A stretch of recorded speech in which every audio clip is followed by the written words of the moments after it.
time it is. It is. 7:04? Good enough, okay. Yeah, I think we should start with the Pledge of Allegiance since we have a flag here. We never really- Sorry. Pledge of Allegiance to the flag. Flag of the United States of America and to the republic for which it stands, one nation, under God, indivisible, with liberty and justice for all. All right. So, I'm always used to going over minutes first. Do you want to do that first? Sure. All right, so did you guys all have a chance to look over the minutes? Yes. Any questions or changes that you saw? All right, is there a motion to approve the minutes from August 19th? So moved. Is there a second? Second. All those in favor? Aye. Abstain. Right? Oh, wait, yeah, I have Thank to you. abstain too, sorry. Thank you. All right. Now, the review and discussion of the budget documents that we all received on October 1st, 2019. And thanks to Amy for collecting all of that information and putting this together. in Oh, no this- problem. This way. So, just to kind of recap, right? We asked all departments to kind of go through their budgets and look to see what they need to be comparable to other communities that are like us. That was the key point, was where do you see shortfalls between what you currently are able to provide in services to the town of Norton as compared to similar-sized towns and their like department, and what those towns are able to provide. So, for example, if the average town of 19,000 people, has, X police officers on the road, during, a given shift, and we're at X minus one, well, we want to know, that would be a delta. Right. So that was the spirit of the ask. Okay. So now we have all this information, and you've compiled it in a nice way that we can all see, but how do you guys want to do this? Do you want to go through, like, we've got a lot of stuff to go through. Right. Well, one of the things I noticed when I was putting together the documentation was that the information submitted by the different departments, for example, the school department included the $10 million request for the new athletic facility. But the Council on Aging and the town manager did not include the requests for the town hall and community center. So I think we need to kind of level set on some of these big ticket items just so that we're comparing apples to apples. If we're going to include large capital projects that would require debt exclusions for one department, we should probably include them for everyone, just so it doesn't really skew the results. And we say, oh, the bottom line on these numbers is, I don't even remember what it was, $19 million, and 12 of it is the schools. Right. Or 15 of it is the schools, or whatever the numbers came out to be. We want to make sure that we're really looking at everything on a kind of level field, I would say. So I think that brings up the first discussion of,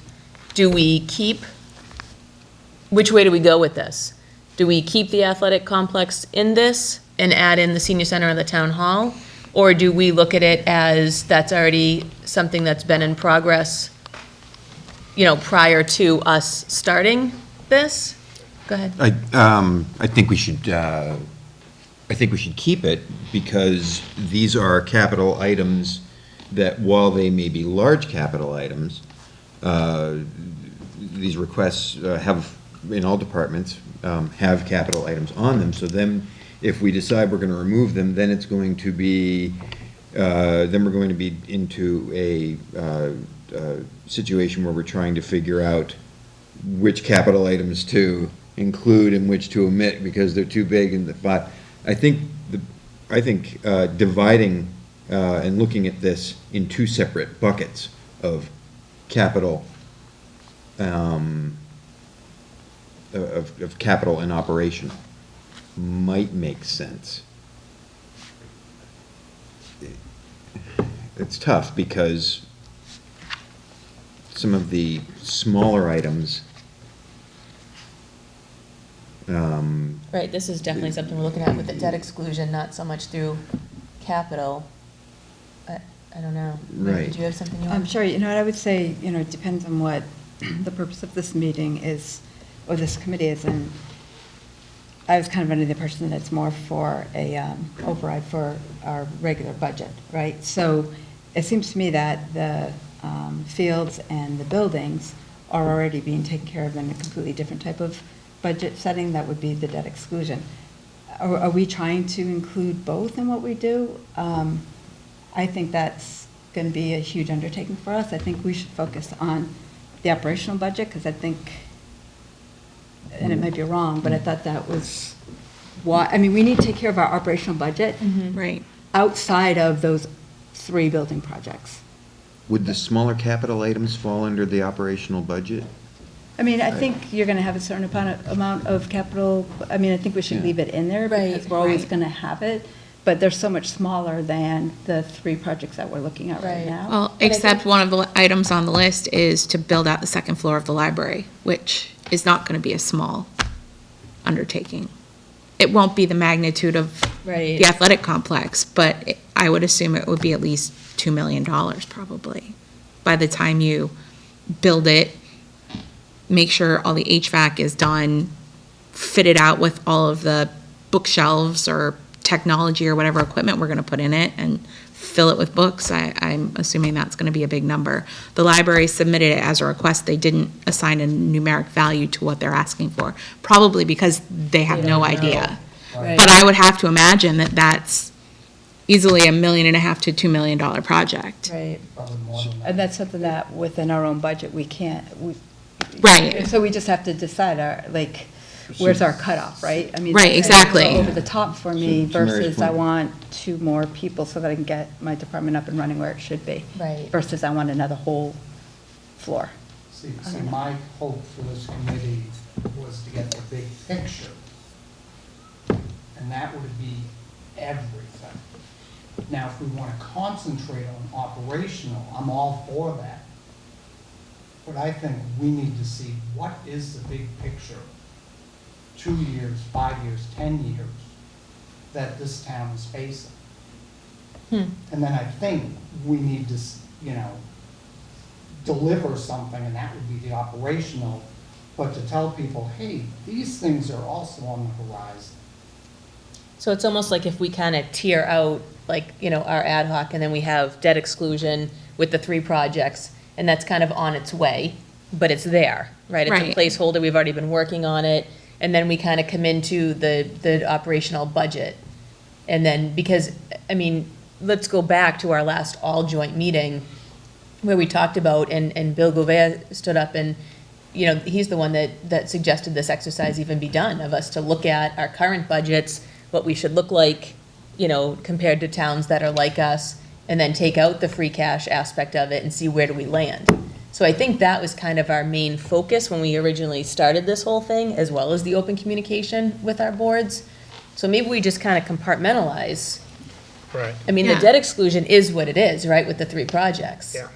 So, And with the debt exclusion or without it, we still have responsibility to run the town. So I would see that, I just thought that our role as a committee would be concentrating more on how we're going to go forward with our budget next year. Do we need an override, not a debt exclusion, override, a Right. regular override Right. for budget purposes? And I think we've got people who are working on the other projects. I'm sorry, the library, this is brand new to me. Thanks, I haven't heard that one.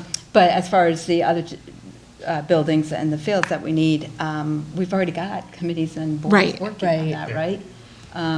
So I think, are we going to try to sell everything to everybody at the end of all this, or are we going to focus on?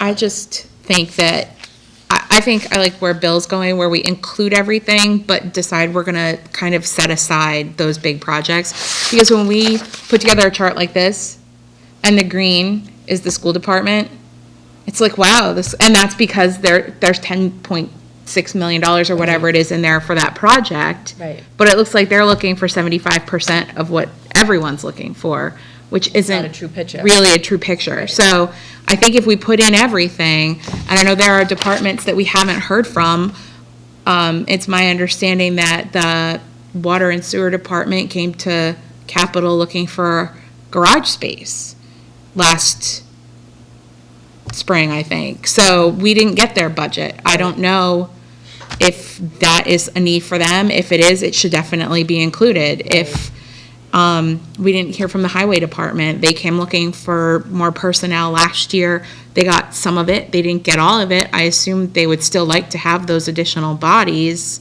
but they didn't submit anything, so I don't. So you had And emailed, I did ask for those two departments.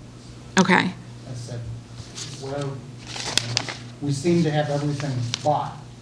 right. The other one that jumped out at me was the Board of Health. They didn't submit anything either.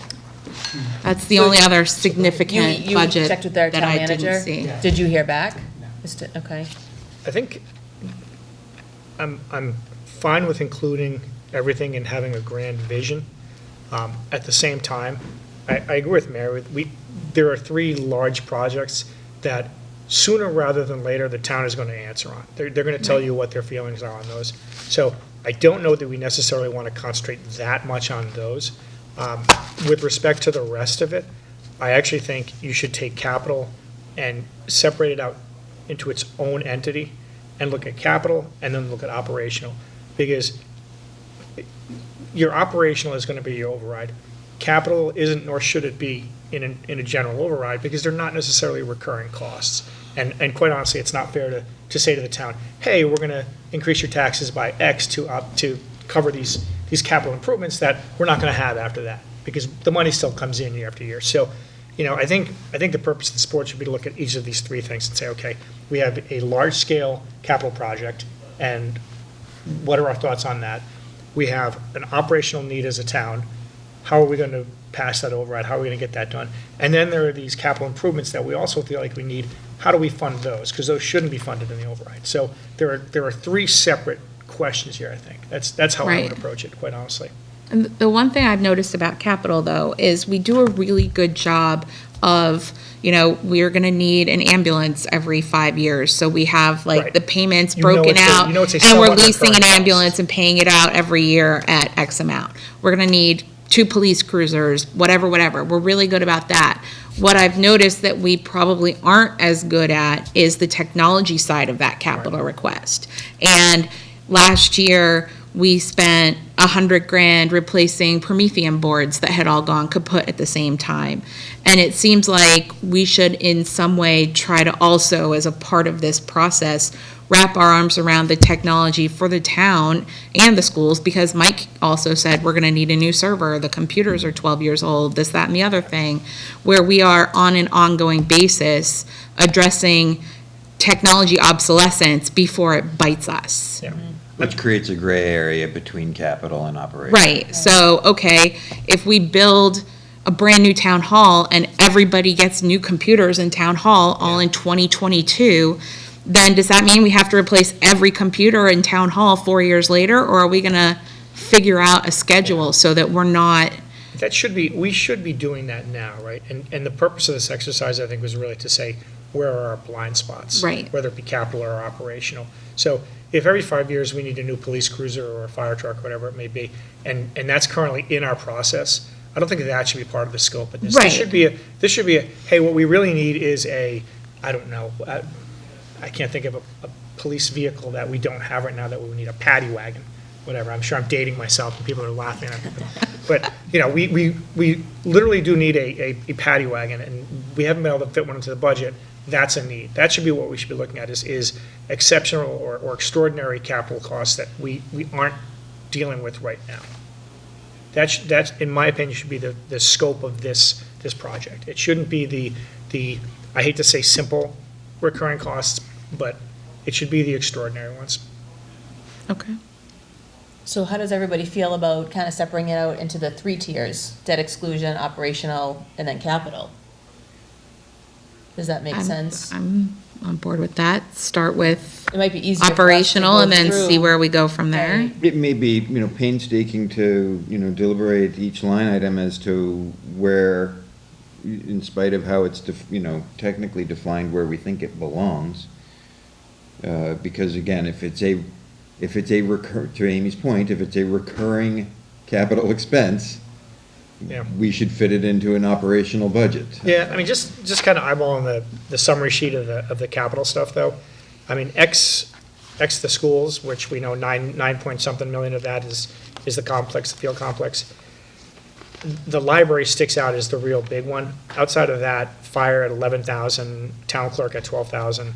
I hate to say those are small numbers, but they're small numbers, So I think separating out the 9.8, or I think it's 9.8 million in here, athletic complex, taking that out, putting it in with the town hall and the senior center, or I can't remember what we're calling it now, putting those in their own separate bucket, and then taking these capital improvements on here because of the library project, which we all agree is going to be some big number. We don't know what it's going to be, but I think that's a reasonable approach to it. And if there's some question about, well, is that a recurring capital cost or not, I don't think it's going to be that difficult to say, we'll either parse it one way or the other. I don't think that's going to move the needle when we look back and say, okay, what was the success or failure rate of this project?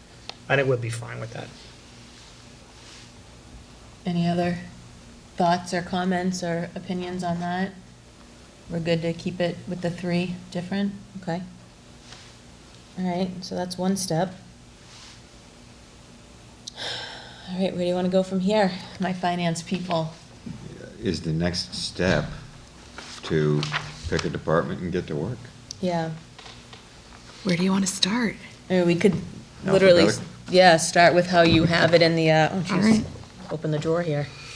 Pull One of myself the in. drawers slides open by itself over there. Can I ask, should we, because I know this is always a sticking point for us when people discuss the school budget, when we're discussing these things, should we put this off and actually have representatives of said, whether it be the town manager or Dr. Byetta or whatever, here to kind of represent and tell us about this? Because some of this, I'm looking at it and I'm saying, I don't really know what that is or how important it is or what it means to them. So, Well, Can we to- have that discussion and then come up with some questions for them that yeah. I think that I makes think more that's sense actually a than good blindly idea. stabbing. Yeah, because when I looked at some of these numbers, I thought for operational, like recreation, 12,000, town clerk, 1,200, I was like, okay, like what, I just was expecting a little bit more. I was surprised to see veterans agent 1,500. I was expecting to see a little bit more. Yeah. Because we hear differently, right, about where they're at as a department. And, just looking through here, I already have questions for the department heads.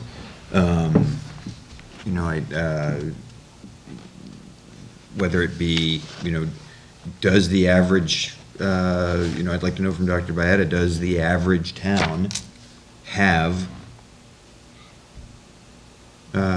let's just, pick one, digital signage for outside office and cafeteria, is that something everyone has that we don't have, that we should have?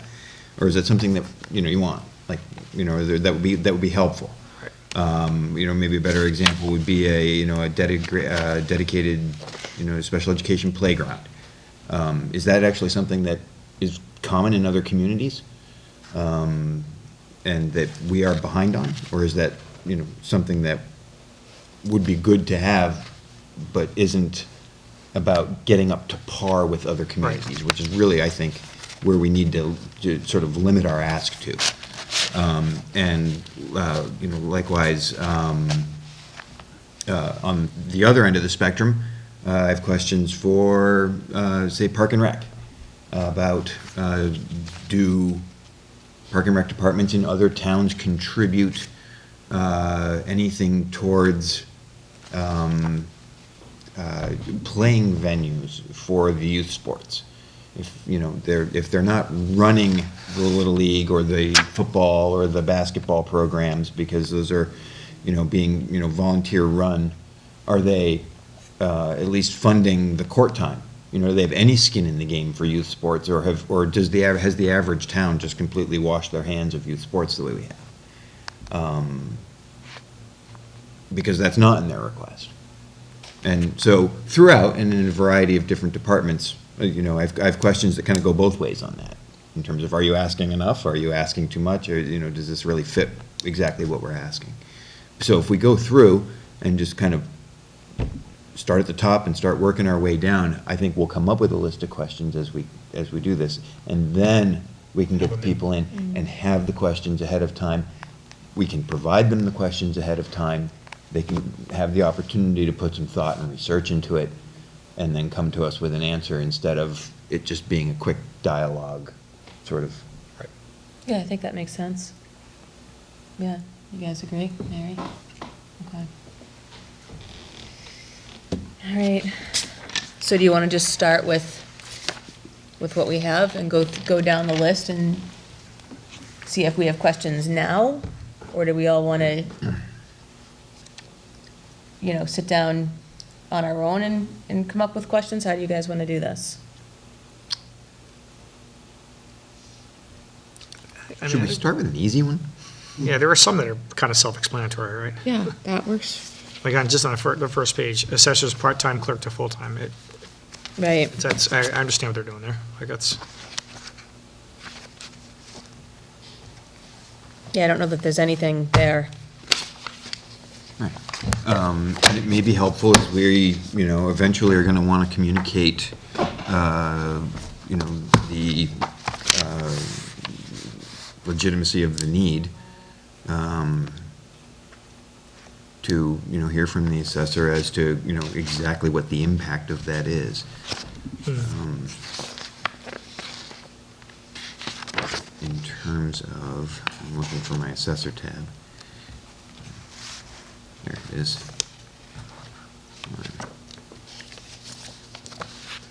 Well, yeah, some of it's spelled out a little bit, right? Increasing workload due to the town growing, property inspections required by the state.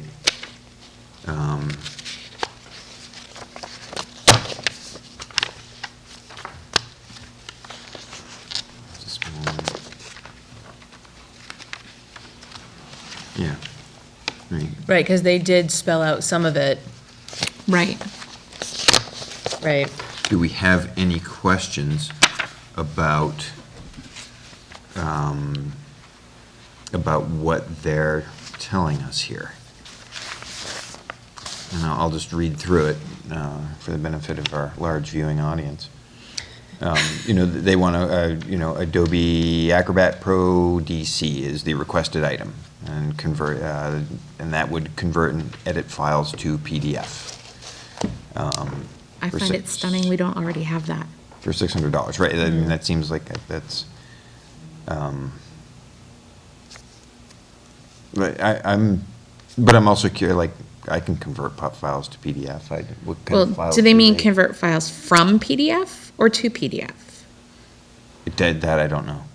Because if you It want to rip says to. something from PDF back into Word or Excel, you do kind of need this for it to go well. Right.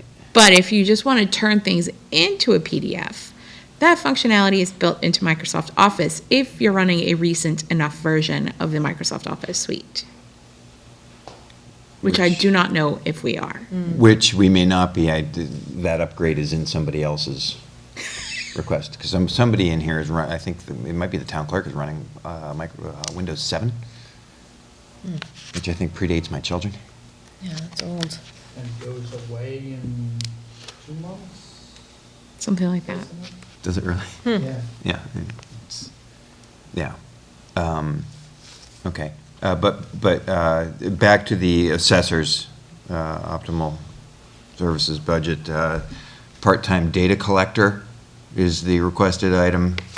Description of need or the impact would be is property inspections required by the state. GIS upgrades, the requested item, description of the need is adding more information to the GIS mapping. And that's a $2,500 request. And then there's Eagle View Pictomerity, which is software to help all departments to identify problems or concerns with Parcels. parcels. At $7,692, but an estimated which brings their estimated total cost to $46,161 over 6 years. 67. Is that the total of all the line items, or is that a 7-year run on that software? No, that's- Or 6-year run on that software? That's a 6-year run on Yeah, that that seems to be software. the Okay. term. The total is up in the Total corner, is- the 57, or 56,792. Okay, yeah, there we go. So from an operational standpoint, right, I would say the Adobe, the GIS, and the Eagle View would be more capital, I agree. because the only things that are going to be recurring every year would be your employee, right? Isn't And there then a what we threshold didn't- for capital, though?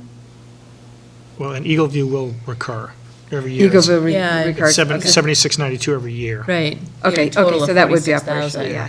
Okay. Right. Why the 6-year number, though? Is it? That's gotta be the It's- term of it's gonna the- be a- Is it a one-time purchase of a 6-year contract? It's gotta be. So, Or they decided to break it out like that. I mean, that's what, there have been options. Yeah. These are questions we can ask them. Yeah, there's options for other things with capital as well, so. But that's a big one, so that one I would think.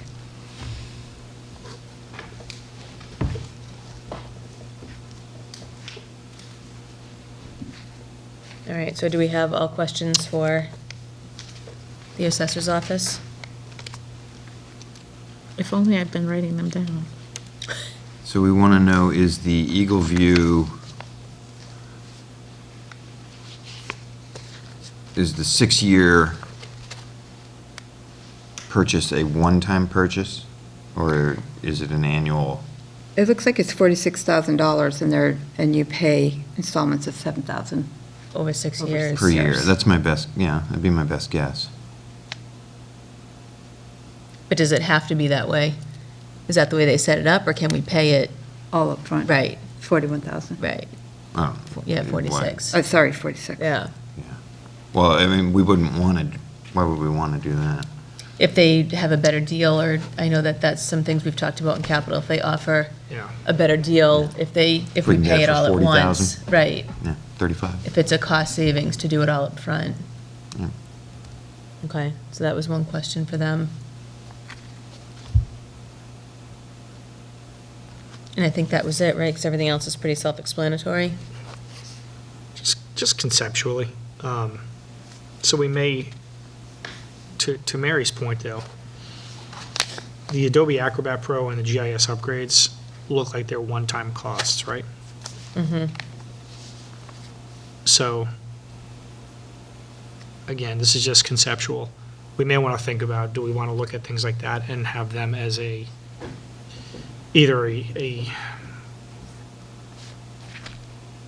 put them in capital or have them as a marked line item within this that says, hey, this is not a recurring cost. Though we're gonna put it in operational, it's not something that's going to recur.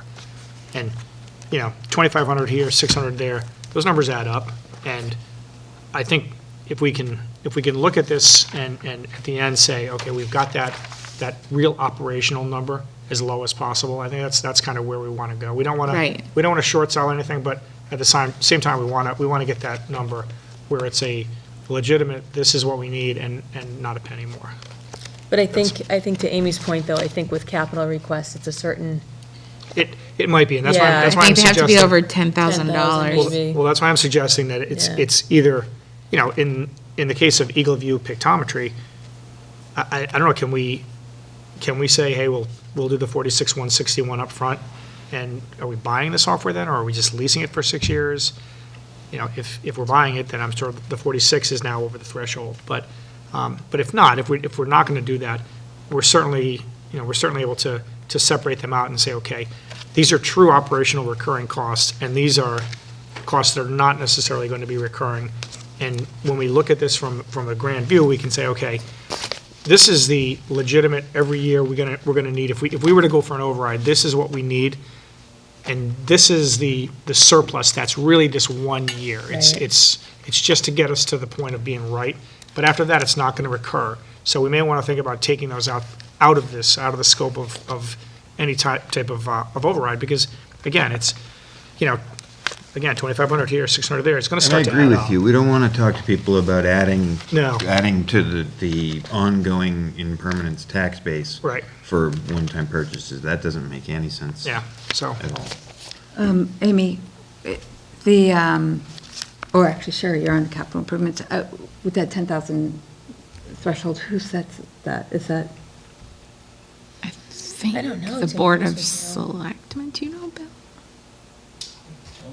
I remember during the budget cycle last year, Bob said something about, at one point it had been raised from 5,000 to 10,000, and that it perhaps was time to look at, again, raising it, because $10,000 isn't really a huge amount of money in 2019. so I actually agree with everything that Dinesh was saying. So if we can't lower, and I actually kind of see the wisdom in keeping it at 10K, but maybe what we want to do with the capital, right? Everybody's about priorities and make priorities and spending our money accordingly. So maybe, I really think if we're going to go for an operational override, we have to be really focused on what we need from an operational, and the capital has to be separate. But I don't think there's any reason why we couldn't say we want to go for the operational override, and in that operational override, we want to include an additional $10,000 a year, or however we decide to do it. Right. To address a $600 fee here, a $1,200 fee here. because they come up every year. Because they will come up every year, and maybe come up with some sort of agreement with capital that they will look at this, you have $10,000 a year to spend on the smaller projects or whatever. But something like that, I just feel that it does definitely need to be separate. I'll find out tomorrow too, because we have capital tomorrow night. Yeah. So I'll ask that question, well, those couple of questions, if there is a limit and who sets I mean, I that. wonder if we could have two-tier capital. We fund it for projects over 10K, and we fund it for under 10K. Right, okay. And at that point, when we make a recommendation, we say we're recommending 10K, for example, and then whoever, the town manager, superintendent, can figure out of all these little capital items that we've listed out, what the priorities are for the Right. first year, second year, third year. Okay. And I wonder how many of them are going to overlap. So I Some was, of these computer Right. things, right? So we're going to give, if we were to, give everybody their wish list of a computer upgrade, well, could we spend a little bit more and get the upgrade for everybody that's looking Right. for it, Right. right? So I just think if we focus on so we're actually giving ourselves a little bit more work, but we're actually going to analyze what the capital requests are versus true operational. right, And I know nothing about financing, so that was just my little 2 cents. yeah. Okay, Okay. I think those are good ideas.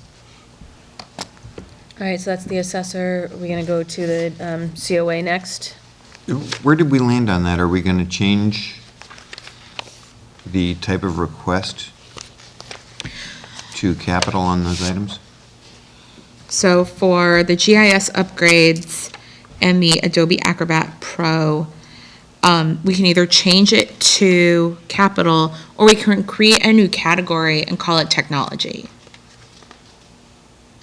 Yeah, 'cause 'Cause- I think we'd have to find out first what the parameters are for capital, right? And then who Right. sets them, because even if we do what you said, Mary, of have something that's 10,000 and less or 10,000 more, we still need to go through the right channels, right? If it's the Board of Selectmen, then, Right. We Although I need to think what find Amy out. just said, what if we just create a whole new budget line for technology? And say I we're going to mean- fund that X amount of money a year. I'm thinking we should create one that's called debt exclusion and lump the athletic complex, the community center, the town hall, potentially the library into that grouping, so that it doesn't muddy the waters of all these other things that we're looking at. I mean, I created this spreadsheet, we can do whatever we want with it. I think I'd be curious to see what technology would look like, right? If we add in everything. A lot of the needed for- requests on Dr. Bietta's, There's a lot of tech on Right. that. there's a lot of technology on that list. There's technology in the town clerk's Right. request. I just wonder if we take that piece out and we really look at what does that number look like? You know, is that easy to manipulate with all this? Yeah, I just have to go through and look at them, read the lines and see. But most of them are flagged as capital anyway, so I would only have to go through the capital ones. That's no problem. I don't know, thoughts on that? I think it might be worth just pulling it out and, I don't know. Well, there's no reason we can't look at this in different ways, too. Right, Yeah. right. I mean, that's kind of what we're Pull it out, about, we can put it right? back is- in. Worth seeing, Right. absolutely.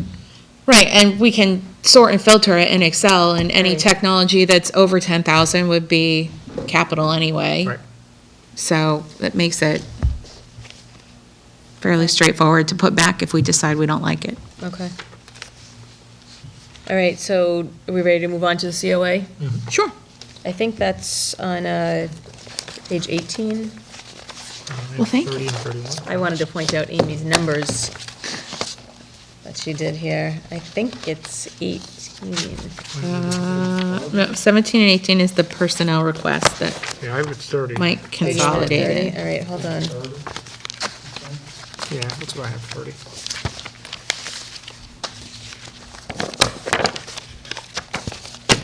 All right, 30. Yep, okay, I'm here. All right. So we're looking at a full-time outreach worker. I mean, you guys have it in front of you, right? Currently, she's only working 18 hours a week. I mean, I think that's a Self-explanatory. self-explanatory. Yeah, Full-time clerk, Self-explanatory. yep, supplies. So currently, their supplies is only $500. They're looking to go up to 1,500. I mean, I think that's self-explanatory, right? Yeah. Coming from the schools, I absolutely get not having enough for supplies, Right. so. Van, they're looking for that through capital, Yeah, that would be a capital. right? But again, it makes a lot of sense, I think. Yeah, I agree. And then with the van comes a van driver. Yeah, Right. That's in personnel, I saw that. Yep. So, Programming funds, $2,000. I mean, that's pretty self-explanatory, I think, there. And then a human service director. yeah, this one I don't get as much. Well, I get it, I guess. Is the idea that we need 15,000 to adjust the pay of the human service director? that's what it That's looks how like to me. That's how I understood that. Yeah, it's muddied by the description of increased management responsibilities, so if, you know, perhaps it needs to be defined as a new role, or, you know, a new title. Because honestly we don't did think- specify, we're not talking about, you know, giving raises. Yeah, I don't think we should be addressing pay rates in this. That's gonna be That's not- negotiated That doesn't anyways. make, I mean, I'm not saying that the person doesn't deserve it, but at the same time, I don't think that's the purpose of the project, to be honest with you. Well, I thought we tried to avoid that. And looking through, I think for the most part, we did. Yeah. And I'm guessing that, you know, what Beth will tell us if she's here is that, you know, the person who is their human service director is also filling other roles, other, you Right. know, and that it may just be a way of wording the request is, I'm going to get rid of my human service director and hire a superhuman service director. Right. If it's a different position, or it's two separate positions, Right. let's word it that That way. because- entails. Right. Yeah. In- that increased- Fills the increased wage responsibilities that adjustment, they're that actually sounds- doing, because Yeah. my best guess is this person is doing the job of human service director and then donating a lot of their time. Right. But regardless, it's going to be a union negotiation, so we should just stay away from it. Yeah. Yeah. Yeah. I just don't think this isn't the venue to No, I address don't think so. people's pay rates. It's, Right. well, and I think that we've discussed previously, at least at Finance Committee, that just about universally around town, every department is being paid less than they can get. Right. In just about any other town. Right. Anywhere nearby. So if we wanted to do a pay adjustment, we should just universally do a pay adjustment as a part of whatever kind of override we may Right. determine. Right, to but Aaron's it- point, though, if this is a new position, then that's different. Right, And but the fact that it's Right. called I would out as like a to- wage adjustment makes me Right. think right, it's so I would not. like to give Beth the opportunity to say, okay, not a wage adjustment, a different position, Okay. a new position. Right. I think let's add it to our list of questions, Yep. and then just get clarification on it.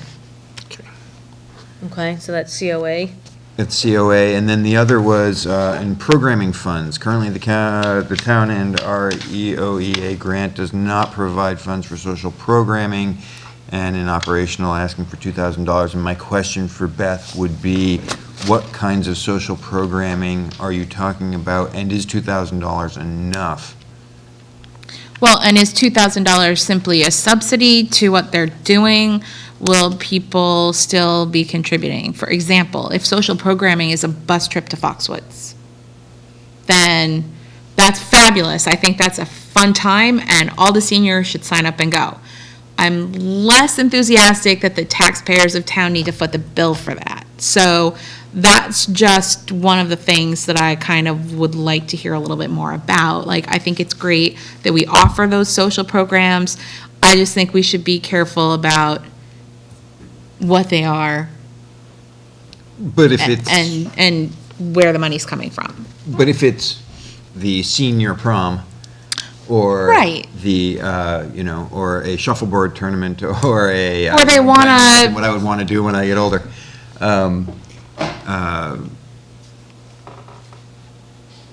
Yeah, the 2,000 number didn't seem like very much. No, it Didn't seem like definitely would doesn't. Go very far, and I would invite her to sort of, explain to us what the list of things she's thinking about, and might that even be expanded? Right, and I'm sure that if they had more space in a new facility, when and if we get there, that these numbers will Which- probably change somewhat significantly, only because Which we hope they'll to. be able to do so much more. Right.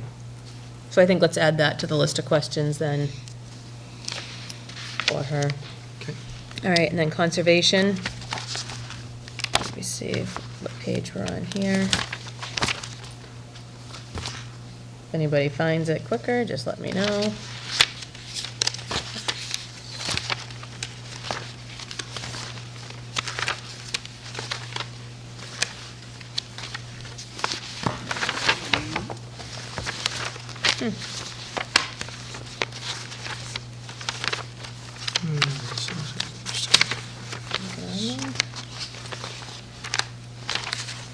I'm going to say there is not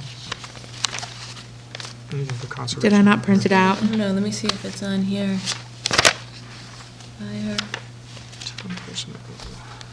I don't know that there's a, Printing each individual tab got a little tricky, guys, sorry if it got lost in the shuffle here. Aaron, look at your tabs, I'm not seeing anything. Well, is it possible that they're only personnel? So what Because you have written conservation. here. Oh, conservation that could be part-time clerk it. to full-time, so they, They're only personnel, so they're all on that consolidated personnel Right. tab. Okay, That's what the confusion is. so, Okay. the first one I see is on page 2. Oh, sorry, it's page 18, sorry. okay, Um, all right. Almost towards the bottom. Like up third from the one bottom, up. Yeah. So conservation part-time clerk to full-time. Restore the position to its previous session level. 40% of the town is wetlands and requires permits for projects in jurisdictional areas. Self-explanatory. Yep. Then we have a seasonal part-time caretaker, Edith Reed, 10 hours a week, $18 an hour. Check campers in and out, basic cleaning, site monitoring, help open and close lodge seasonally, for $5,400. Also makes sense. And that makes sense to me. And then we have 3 seasonal part-time boat ramp attendants at Juniper Roads, is it South Lakeview, Mansfield, at 15 hours a week, Friday through Sunday, May to October, $18 an hour. Open gates, monitor ramps, collect fees, or check stickers, check invasive species removal on boats and trailers, and education. It's pretty self-explanatory to me, Yeah. too, right? I had no questions on I it. think that's it for them. Do you guys have any questions for conservation? All right, I'm gonna move on to fire. towards the back, I think. So we'll come back and look at the personnel as a whole at the end, right? Yeah, I think Yeah. so. Because there is COA stuff in there. We're gonna look at this. Page Every 27. I think, yeah. No, I just mean just because when we did the COA, we didn't look at their personnel requests that were in here. Though actually, these are the same, so these are duplicated, all right, Yes. okay. So some of them, if they had personnel on their requests, I didn't want to take them out. I took out the dollar amounts so that Okay. we didn't double count them Okay. in the totals. sense. One more thing. I think a universal question that we should have for department heads as we ask them about things, and I'll use Beth as an example just because that's what's in front of me here. You know, when it comes to full-time outreach worker, full-time clerk, or, you know, for any department that's at, wants to have a, say, full-time admin or something like that, we really, I think, just ad nauseum need to pound this question of, does the average town have that? Of our size, does the average 19,000 person town have 2 assistants working in Department X? Because that's what you'd be asking for. Right. And have you have you actually looked into that, or is this, because I think, can you give us examples of towns that have this, and don't, and really make sure that our department heads have done their homework on this, and that we're not just pounding analysis on something that might not have, been thoroughly researched. We've got to do our diligence and make sure that, these numbers are actually, and these ideas are actually coming from something that adds up to Right. the average town. That's a good point, because I assumed that phone calls are being made to other towns to kind of see where they compare, but now that you say that, maybe that wasn't done, and it's just, what they think they need, and maybe there's a bigger picture we need to be looking at. Yeah. Because this is a time-consuming exercise for us, so I agree. Maybe we just put that at the header, for all departments to kind of come back with, and then go from there, okay?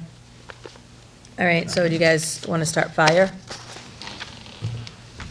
Sure. We have,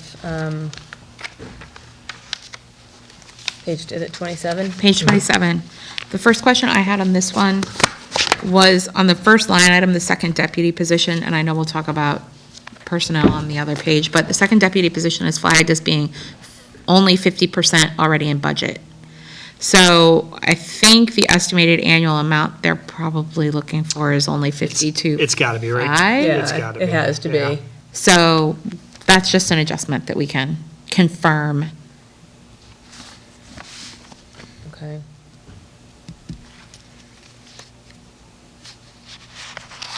All right, so that was the first one. And then full-time EMS captain for days.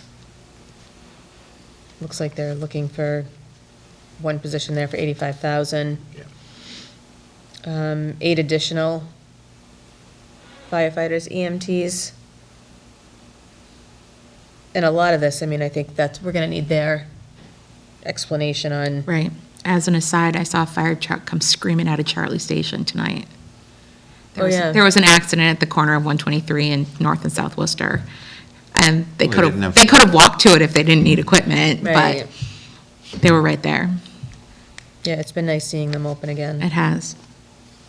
Okay, so that's, obviously another personnel, Right. 497,000. Accreditation, this is a capital ask. It looks like for $49,000. The result of it would be a better-run, higher-performing agency that can demonstrate to our stakeholders and officials that it's performing to industry best practices and is holding itself accountable through the external peer review. So this one would be, the question here would be, why is it seven per for a total of 49? Is there a reason that it only goes 7 years, or? I don't know, I think there's a few questions. I think that's one of the questions, and then I think the other one is, is this, the accreditation, is this something that should be in place? And also, I'm not sure this is a capital cost, is it? I mean, if it's an annual recurring thing, I would It's not expect it to be operational. Is the peer review something you're purchasing? Yeah, I don't really know what. Again, I think we need explanation Yeah, from here's a- them here's a question for as them. to what it is. Here's a technology and software upgrade. Operational, $20,000. We are far behind most in the area. We could benefit greatly in efficient reporting, trending, tracking, safety, and consistency with upgrades. So there's, a technology we could pull out and put into the new. Mhm. We've got mobile data terminals at a capital. Looks like $3,000 a year, but a $60,000 total price tag. $3,000 for 20 years, okay. Yeah, so I guess I'd just like to know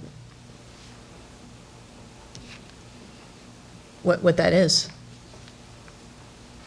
I don't, a lot of the stuff doesn't make sense because we don't know it, but, Yeah, same thing on the next one, station alerting hardware. right. $1,000 annual cost, $38,000 total cost. So, Yeah, there might, That's maybe, there may technology. have been some misunderstanding about what we were looking at with these two numbers. Does Because that- that seems odd. Right, 1,000 a and- year for 38 years? That doesn't- And does that tie into, how does this take effect with the new regional station? So I think that's my Right. question with those two things, exactly what is it, and how does it work with the whole being regionalized? And the next one's where 400, but 16,000, right? Yeah, It's a weird breakdown. And then in the garage doors replacement, I get that, but it says that we're incurring significant costs now. I'd like to know what we're incurring on a yearly basis now. what are the costs? Yeah, versus a $60,000 upgrade. Yep. I mean, if it's $500 a year. my question on that one was more, are you ever trying to get out to go somewhere and your garage door won't open? Right. Yeah, Minor issue. Yeah, Right. That'd Is there a be- safety concern? right. Yeah. that'd be a problem. Yeah. But my first thought was, well, that shouldn't be something they should be battling with. Okay. I think maybe before we even have fire in, we should maybe get them to clarify the costs, because the way that their costs are on here seems like it doesn't make sense to me. Yeah, I don't- The low annual costs and the high estimated total cost. I mean, the garage doors, it can't be zero annually, but 60,000 total. It's gotta be 60,000 one time, right? Right. And the same for the turnout gear cleaning Yeah, equipment. I don't, $400 a year, totaling 20,000. That's Maybe for it's- 50 years? maybe it's $400 per, I don't know. But I yeah, think we should just Maybe definitely, get them to Just clarify clarify. before we even have them come in. We should- Yeah. All right, so that's fire. Looks like library is next.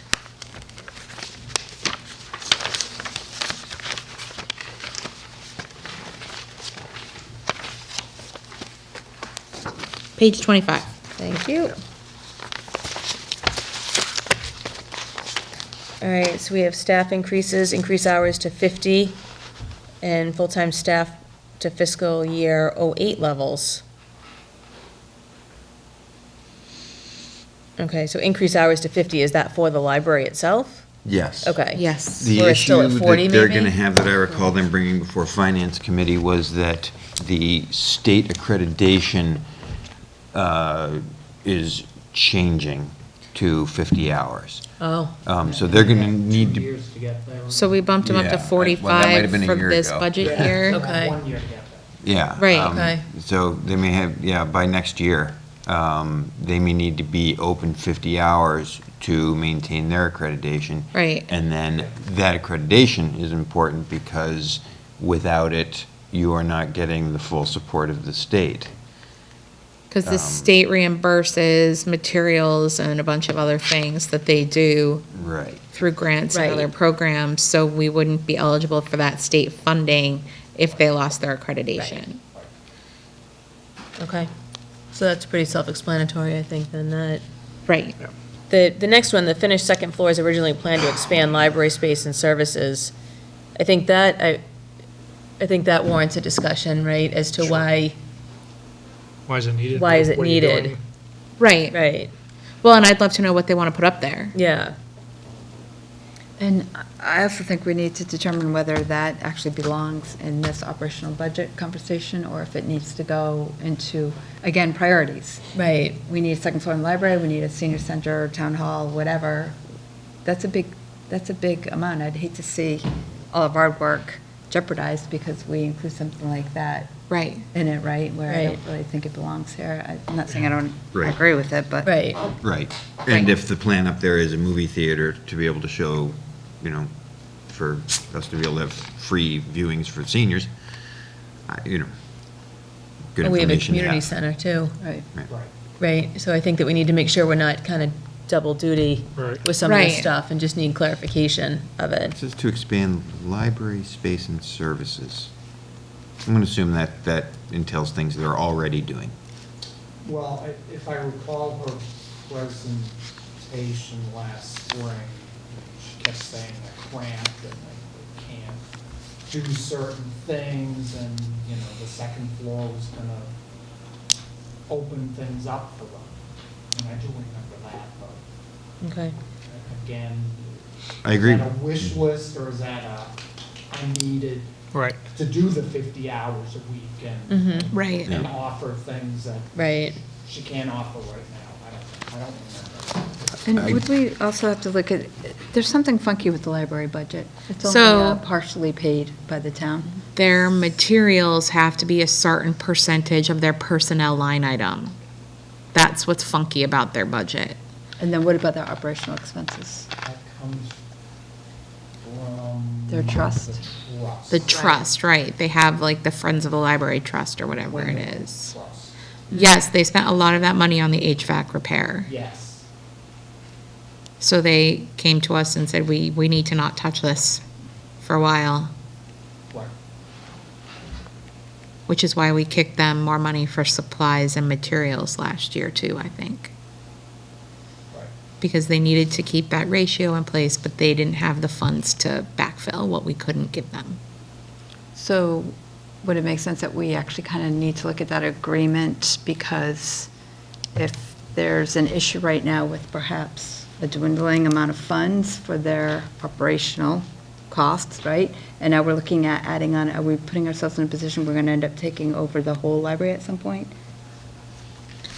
I yeah. think we could, again, that's magic word, we could ask them to project how long that fund is gonna last them. Right, and I don't know if there's any rules around how much they can draw and when and under what circumstances they might be able to take more. It's all very mysterious. Yeah, I think there's more to this. I think this is going to be kind of like a can of worms. Okay. Not really a can of worms, but I think we need a lot more explanation on how does the trust work? Okay, What costs are incurred? What happens if we,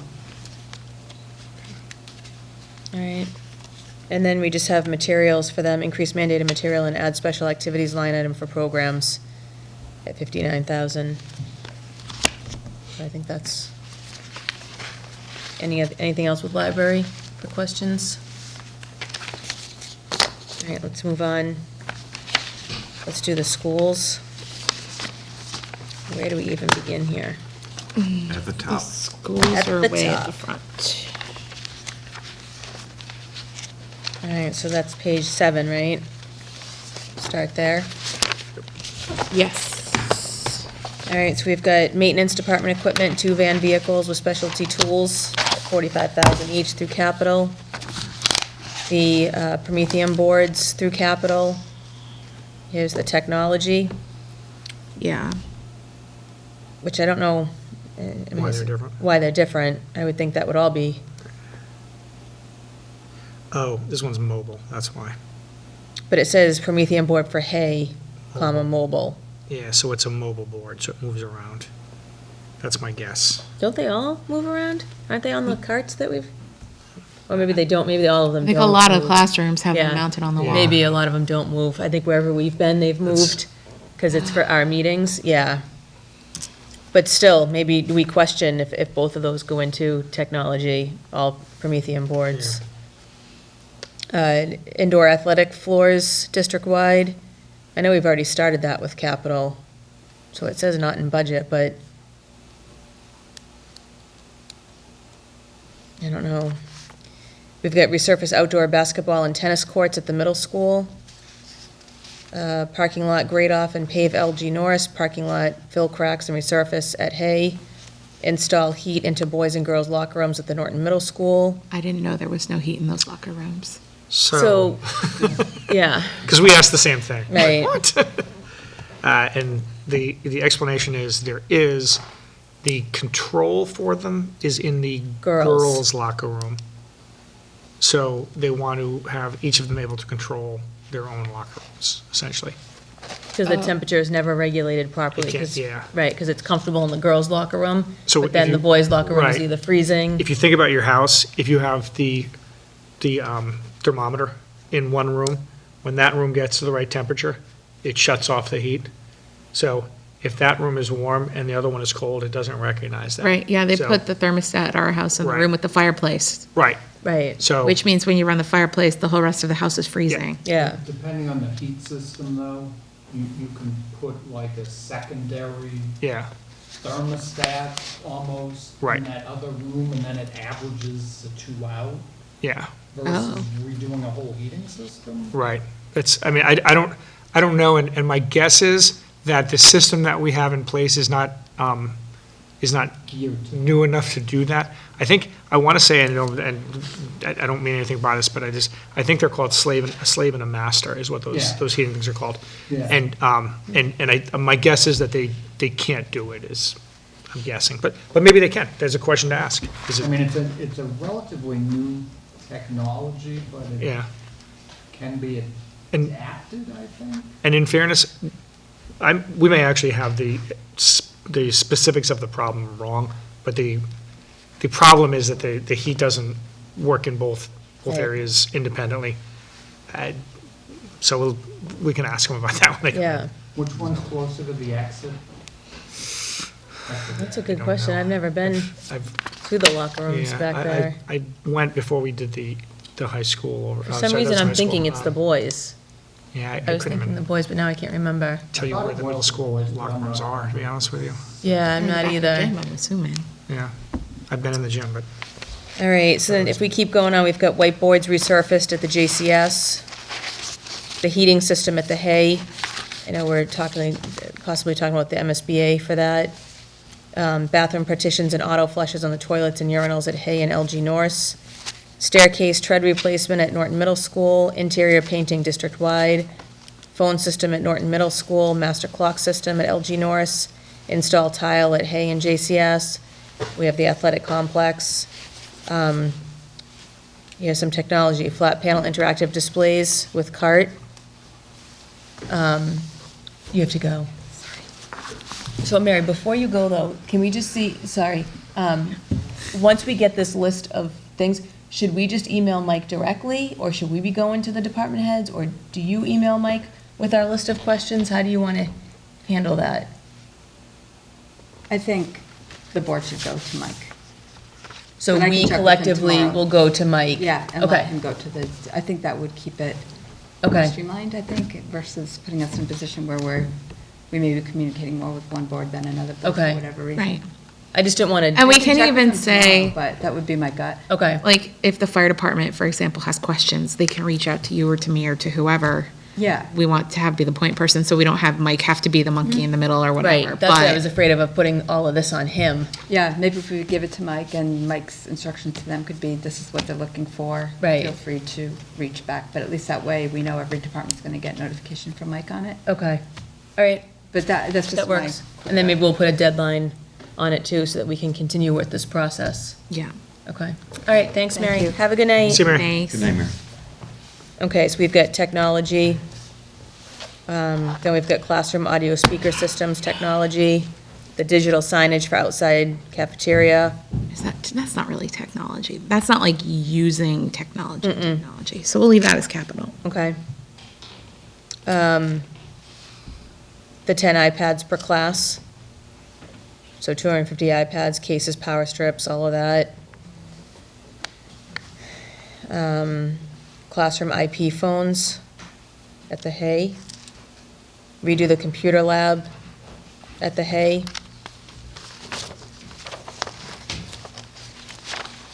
It looks like at the Hay, 10 iPads for specialized classroom and therapist use.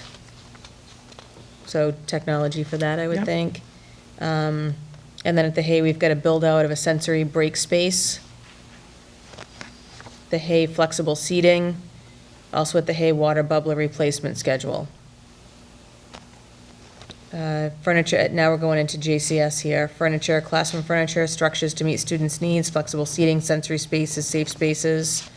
We've got a pre-K playground. Playground safety, so rubber surface for 2 existing playgrounds instead of wood chips. Special education playground. Accessible playground equipment for students with physical limitations, additional parking, paving of additional spaces at JCS to accommodate vehicles. Administrative office replacement cycle, so update the office area, including removal carpet and tile, new desks. Again, we've got the digital signage for outside office and cafeteria. And classroom IP phones, Promethean boards, 25 iPads, and more iPads for grades PK, K1 and 2. So the difference there, if anybody is watching this, is the technology for special ed. So we kind of broke that out for special ed Right, and I regular see ed. that. Yeah. Okay. Facilities at LG, playground upgrades, additional parking, flagpole. The additional parking doesn't have a number next to it. Just calling that out. Okay. Yeah, I wonder if, no. I don't know why. I don't know if did I see paving and grading? Maybe that was included in It that. was a different school, though. No, I thought Yeah. that was the LGN. No, that was, Yeah. was it? Like Yeah, the he- fifth line down, grade off and pave LGN, Right, $50,000. he put it under district-wide, Oh, but okay, it then was under under the small, he district. put LG It is LG, Norris. okay. Right, so that might be that, maybe we just add that to the list to ask him.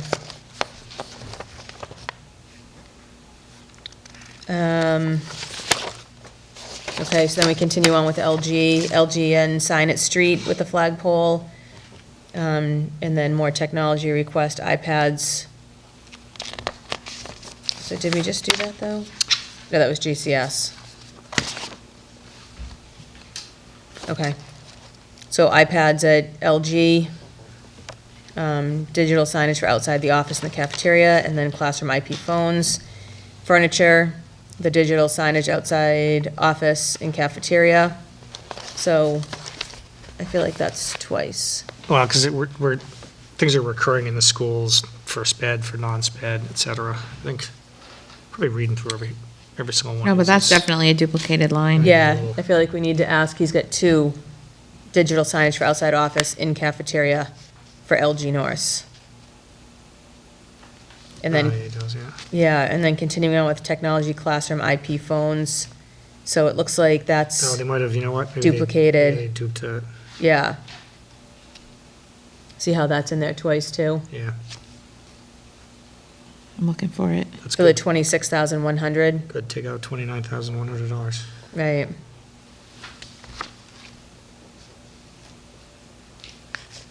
I'm sorry, 29 Well, The there's 26,001. and the 3,000. But then the There's- 3,000 for the digital signage, we're just saying 29,000 is in there twice.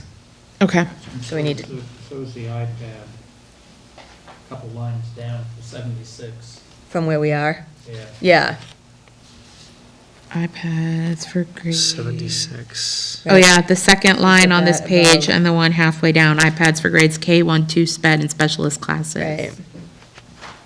5 to 10 per class equals 170 iPads, cases, power strips, and management software. Yep, so that's That's a a dupe. duplicate. So it looks like 3 duplicates. And then we go to the high school, we've got high-top tables and chairs. Students taking food to the library or bathroom during lunch has presented an issue. I'd like to figure out some places like around the cafeteria, they would provide an alternative to the large cafeteria room. Furniture for flexible classroom, technology, flat panel interactive displays. CNC machine, full-size to complement the middle school, a smaller version. And then technology, again, additional digital signage in cafeteria, library, et cetera. What is a CNC machine? That's a good question. It's a, think of it like a automated carver, Okay. okay? So, most manufacturing on things, even like, cabinetry these days is done with CNC machines, where instead of having a person stand there and push a piece of plywood through a table saw, you are having someone sit at a computer, they lay a piece of plywood under the CNC machine, and someone sits at a computer, enters in the program, and it tells a router, basically, on 2-axis bars, what the cut pattern is, and it goes and it makes that pattern, and voila, 8 doors, or, drawer sides, or, grooved drawer sides, dado drawer sides, whatever, whatever you need.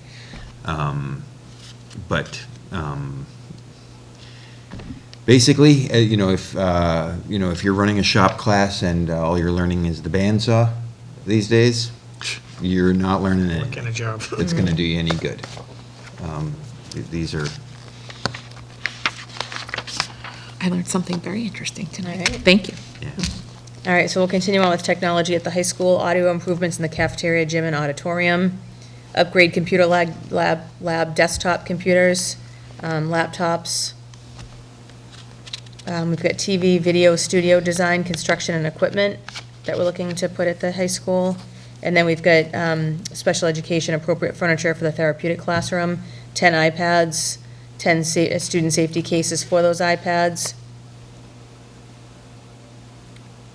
And then we're at the middle school. Did we already? So middle school furniture in the classroom, cafeteria furniture, technology, flat panel interactive displays, classroom audio speaker systems, additional signage, cafeteria, library, et cetera, audio visual improvements in cafeteria, gym, auditorium. iPad cart with 30 iPads, and then classroom IP phones, special ed, 10 iPads for the specialized classroom. I'm just trying to read and look to make sure there's no duplicates again with this. I don't see anything. Okay. And then we've got teaching and learning, book rooms at the Henry A. Yale, JCS, and LG Norse, school-based book rooms that provide staff and students with high-quality literature that aligns with the units of study for reading and writing. We also have furniture for organization, rolling bookshelves for book room storage, totes and crates to organize books. And then we go district-wide to the bus contract. Additional cost for yellow bus transportation as a result of the elimination of bus fee, about $180,000, and the estimated increased cost of additional yellow bus capacity associated with increased ridership due to free busing, about $380,000. We've got cafeteria supplies, materials, and equipment that are needed. Middle school coaching, cost of middle school coaching stipends to be supported by appropriations in line with high school practice. So right now, our AD also, he runs high school sports and middle school sports now, Okay. one AD. District-wide reduced fees for the athletic fee, additional cost to appropriations for athletic fee to $200 per sport per season, and then additional cost to appropriations for elimination of clubs and activity fees. Special ed, consultation with pediatrician, psychiatrist, 1 to 2 days per week. Payment for any new staff hired to attend CPI training prior to the start of school, and again, that's for special ed. 2 vision screening machines, 4 components at $500 each, and then 3 hearing machines at $834 each. We've got transportation and meal costs to do college career visits for sophomores and juniors to various colleges and business to promote college and career awareness.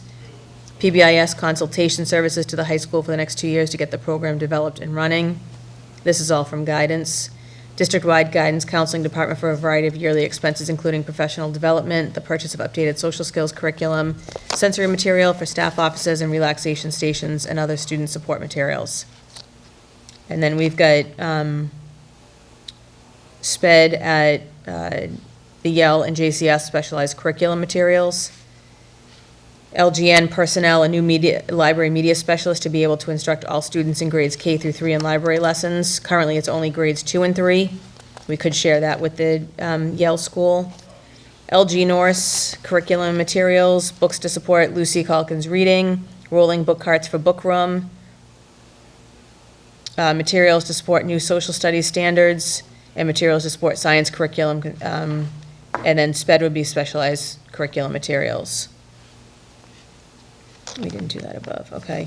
The high school, security, health, and safety materials to combat vaping at NHS, breathalyzer and straws for passive testing, walkie-talkies to enhance communication. And then at the high school, special ed, specialized curriculum materials.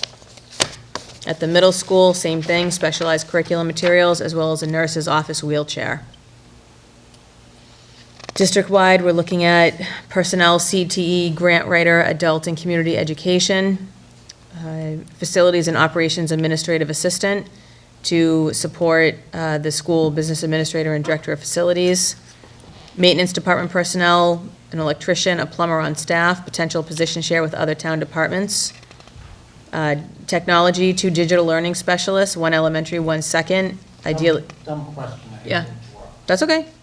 Going back to page 11 and 12, what is the difference between rolling bookshelves on page 11 for 30,000 and there's your rolling book carts for LGN for 1,800? Aren't they one and the same? One was kind of district-wide, one was Right. school-specific. And I don't know if that's repeated.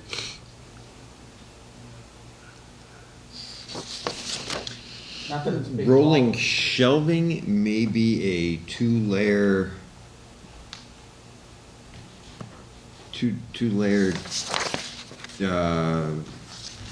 complete wall of shelving. I would also point out that You know what I mean? The rolling book Slide cart- it And there's more behind. The rolling book cart. the rolling book cart is curriculum materials. So I think the rolling bookshelves are probably, because it says furniture for organization, those are probably physical shelves. The rolling book cart, I'm guessing here, but I'm guessing that that's not actually a cart per se. It might be something more in line with the actual materials that they're reading. Yeah. Because it seems like he's classified them as 2 different things as well. One's furniture for organization and one's curriculum materials, so.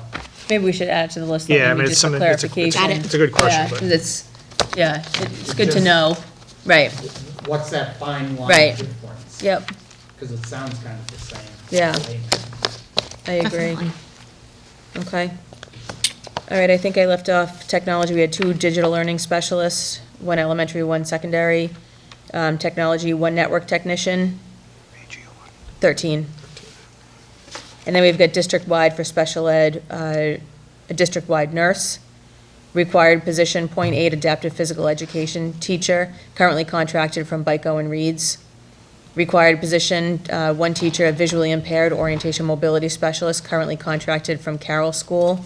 Required position, .5 assistive technology specialist, and then 1 BCBA, and then a .6 CODA. Possible increase current is .4 to 1. What's a CODA? It's a certified occupational therapist assistant. Okay. Question. Mhm. A lot of these SPED positions that you just read off, are these things that we're currently outsourcing, and are there savings that will be realized by having them in-house on staff? Like, that's, I think, one of the questions I have. We're gonna spend, $82,000 for a visually impaired teacher, but does that mean that we can keep 3 kids in district that are going out right now at a cost of Right. Right. 50 grand a year So- each, or whatever the case may be? Yeah, so what he's writing here is probably not technically 100% correct, right? Because we're contracting them out right now from different sources. So when he says they're not in the budget, there's got to be some portion of that that's already in the budget at least, right? Okay. And potentially more than what we're asking. If in fact the question that you're asking of, is there money savings here, is true, right? Right, So it is very possible, yeah. okay. But at the very least, my guess is that some portion of this is already in the budget because we're using it to contract him out, unless somebody's contracting for free, which I don't believe. I wouldn't Would expect so. happen, right. Good question to ask, though.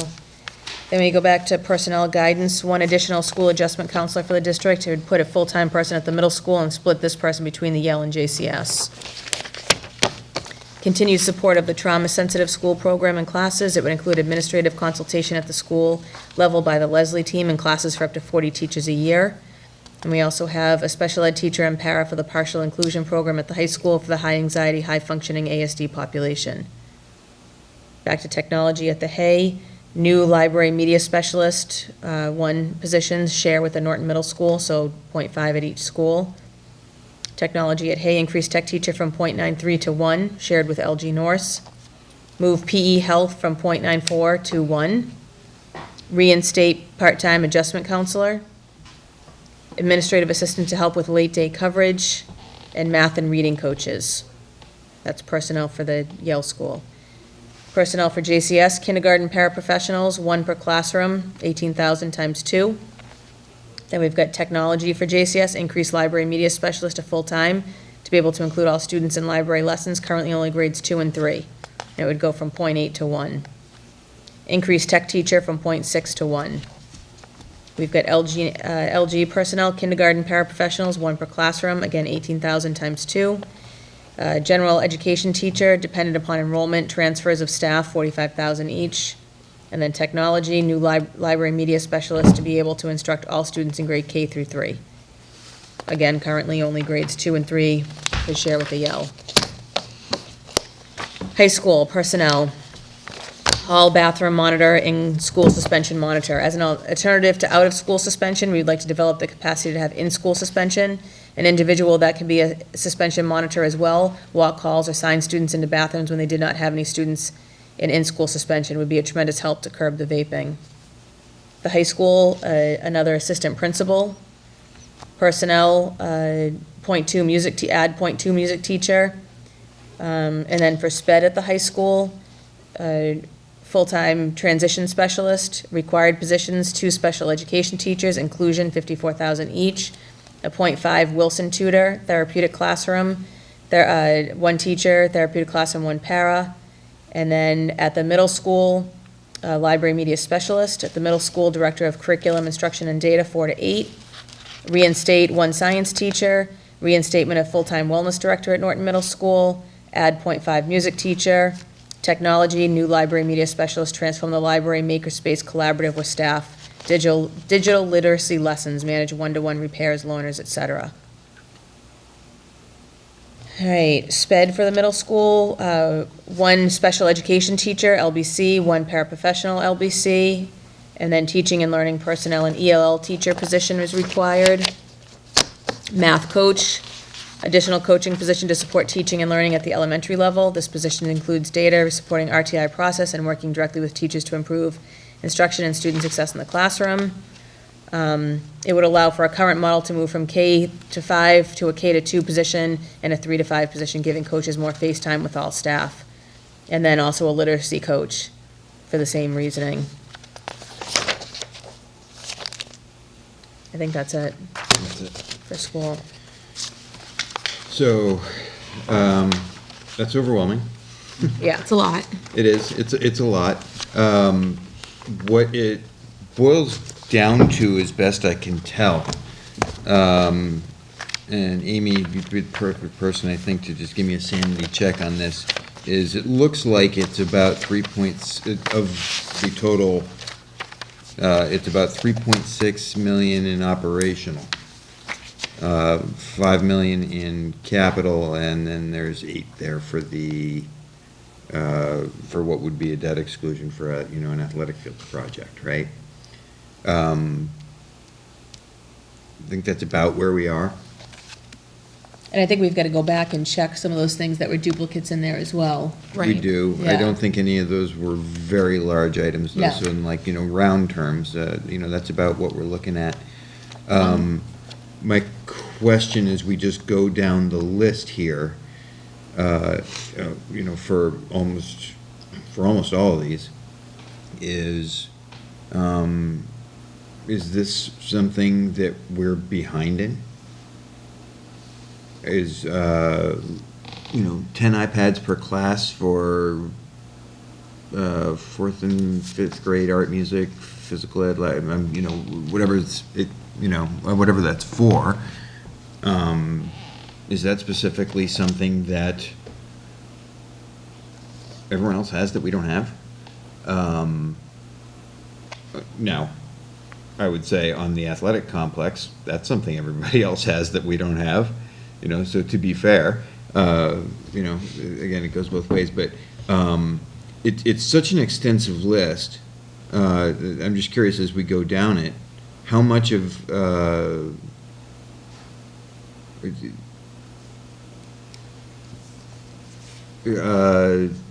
at the Hay, a sped, build out of a sensory break space. Do most schools have that? And we don't? And do we have kids who have some issues and no place to calm down? What's going on there?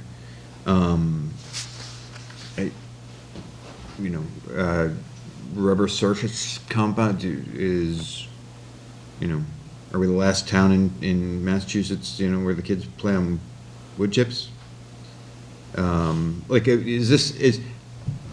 With all these things, I don't know, and I have to ask, because it's such an extensive list, how much of this stuff is stuff that we are actually behind on versus things that would be nice to have? Right. I can say right now, and first of all, I'll say that Joe obviously took the project to heart. Yeah. He Definitely. put everything he could in here, and I think that's probably the right way to do it, if you want to get a true sense. However, at the same time, to Aaron's point, something like, just off the first page, interior painting district-wide at 200,000, we're likely not behind other towns in painting. Is it something that we should do at some point? Yeah, probably, but at the same time, if we're looking at this and saying, okay, what are things that we're gonna say, okay, that's probably not gonna fall within the scope of what we really want, that type of thing, to me, is probably not something that makes the cut, quite Right. frankly. Given the extensiveness of this list, and I hate to almost single this list out, but it's almost like I need an A and a B. Here's what I need that, a similar town has. Here's what will make me that much better. It's almost like a two-tier list. Yeah. To me. Yeah. And I think a lot of those second-tier items, we're gonna find out are essentially capital or at the Right. very least one-time type of things. Right. Right. That's my sense as we're going through the list of looking at it. It sounds like a lot of these are potentially, the tier B or tier 2, whatever, however you refer to it, are gonna be kind of, hey, this is something great that we have to have, but it's not necessarily something that we have to address day one either. Right. So, The other, oh, go ahead. I'm sorry. I guess to me, the last page was like coaches for your teachers. yeah. That seemed like a way out there ask. See, and that I think is more common in other Yeah, districts. the Yeah. PD is pretty common. Like Right. the professional development stuff is, we're, Well, professional development's one thing, but. But these are like on-staff, Yeah. math That coach, activity. literacy Right. coach for the teachers. yeah, but I'm saying like the idea of developing your talent, if you will. I know on that one, we're a little bit behind other Right. places. We've already cut down, like, I think our PD is half a day now. It might be one, but I think it's half a day. But again, questions to ask. Yeah. Yeah. And I think as far as our technology goes, I think we're known for our technology and our one-to-one right now with the Chromebooks, and that's why we have 132 school choice students in our district right now. Yeah. Because people know that we invest in our technology, and people want to be a part of it. So I think that, moving forward and, upgrading with technology, I think that's why there's a lot of requests in here for technology items. I think at the very least, we could look at this and say, okay, there's true operational, and then there's the capital technology and then the capital, Other stuff. yeah, other. Like resurfacing parking lots, which is under operations capital, isn't quite the same as, Promethean boards, which is technology capital. I mean, there's definitely a delineation, I think, in what we're seeing. I think you're right. It might be helpful to either have him or we can do it, but I think he's probably better suited to break it up into silos so we have a better sense of what we're looking at. Yeah, I think, His thought process Yeah, for that. yeah. right. Well, I think because we asked for, capital mandates, and so I think that he took it very literal and put in everything, he had each of his department heads, spend a lot of time, I mean, they get started right away, and so I think that they put, Right. right, I mean, to his credit, I wish some of the other departments were this thorough. Yeah. Yeah. Because Yes. again, we're gonna have that, oh, I didn't think of that. Right. From other departments. right, Right. yeah. But I know that the tennis courts and basketball courts at the middle school. Well, that needs to surfacing- happen. They're in that tough has to- shape. that's- It does. they're- Somebody's gonna they're die not out good. Yeah, they're Yeah. getting Yeah. borderline dangerous. So some of the stuff is truly like, we I really need wouldn't to do play it, out there. but Right. No, not at my age. No. No, well, so what's happened is the cracks are widening, and you're actually getting now, it's not just a crack, but you're getting a little bit of difference Crevices. in height. Yeah. So the surface has separated and is now becoming a trip hazard as well. And, And more so for tennis, because our high school tennis team uses those courts. I mean, that's what we're using. That's the only courts we have. So- and more so for basketball, because it's just, that's what I play. Aaron, let's get But- on that right away. But, yeah, Fix that for you. that's what my daughter plays. I want to protect her ankles. Does that overlap in a way an athletic complex, or we double count? So So, it's, yeah. it's funny It's you say different that, because, locations. It's we, different locations, but if you're building this complex. right. then So does we that keep become going back and outdated? forth with the athletic complex, because, at the last PBC meeting, we were told that, the senior center didn't want to be on the school property, but in our mind, we're still kind of keeping it an option and working around it in case we hear, let's consider it, right? So then we're not going back to the drawing board. So we talked about, for the $400,000, should we just keep the tennis courts on site at the high school? And then we wouldn't need the ones at the middle school anymore. So instead of repairing, we're just doing the new ones, keeping everything on site there, So it- or do we I- do I would the also middle say- school and say Right. that's where we play tennis now, not the high school? Right, So it's, I would also say Right. that basketball court and those tennis courts, I think more the basketball courts than tennis courts, are frequently used by the students during the school day. That's part of the, Yeah, You they know. do, Yeah, they definitely. definitely go out there. right. yeah, they're on those things all the time.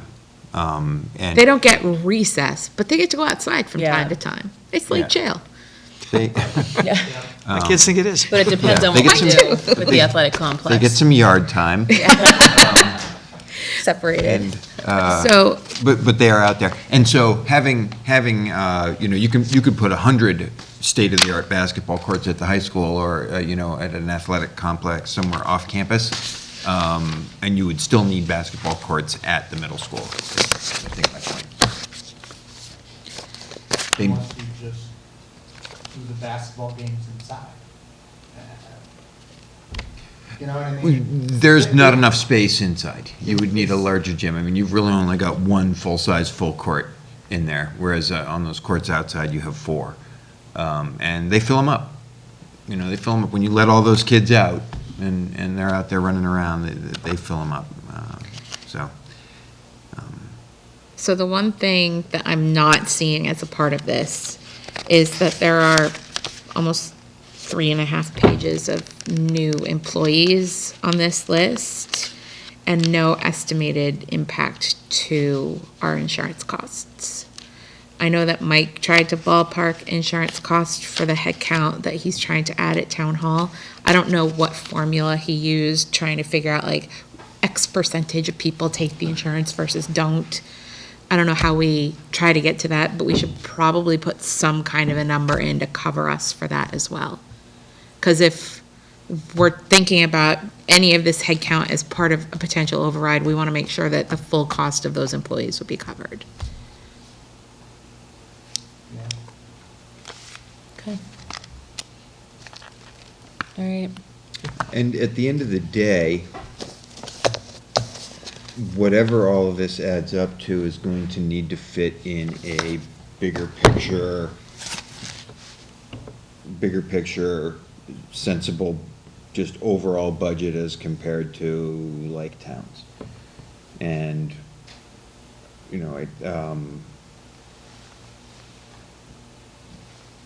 don't know how many, you know, we've got to be careful as to who we pick in terms of, you know, who we compare ourselves to.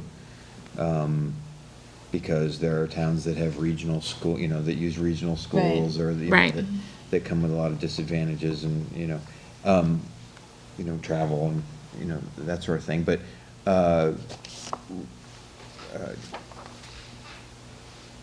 you know, when we start to talk about adding 3.3, I mean, it could well be that if you added $3.6 million to the operational budget of the school, that just about brings them in line with like-sized communities and what they're spending to service that, you know, that level of population.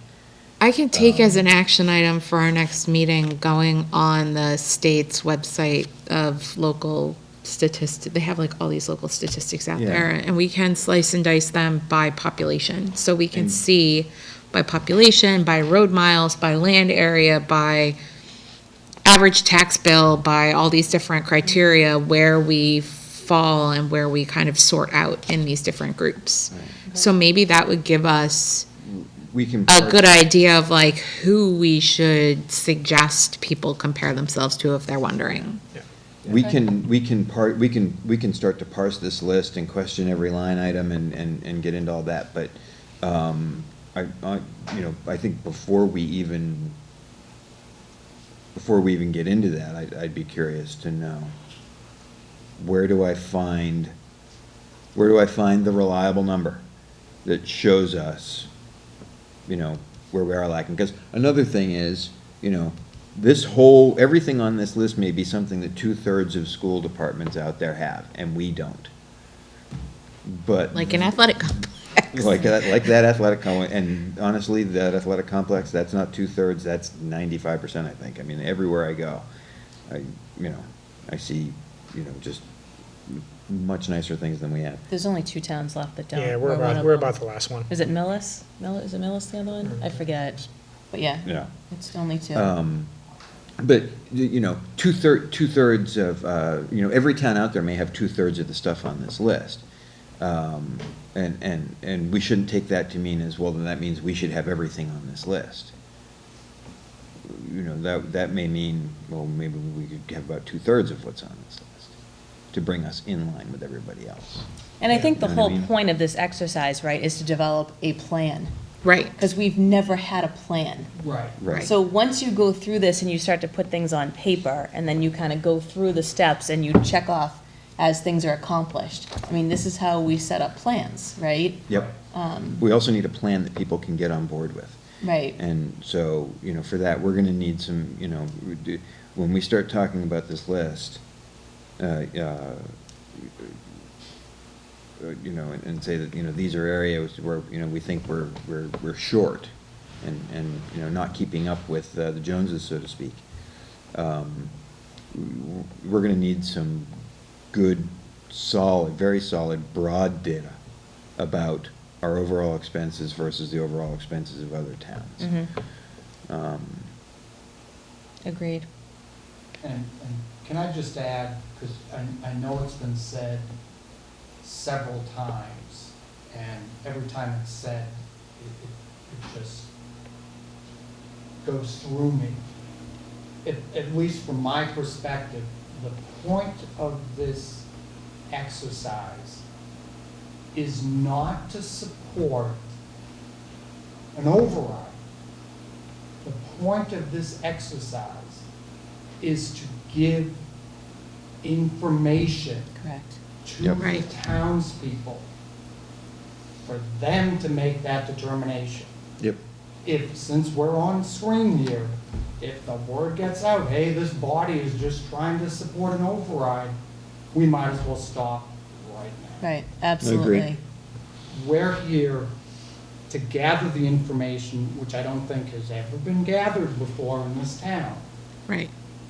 and to lay it out. Right. Here it is. What do you want to do? And to your point earlier, in all areas. All Right. of those.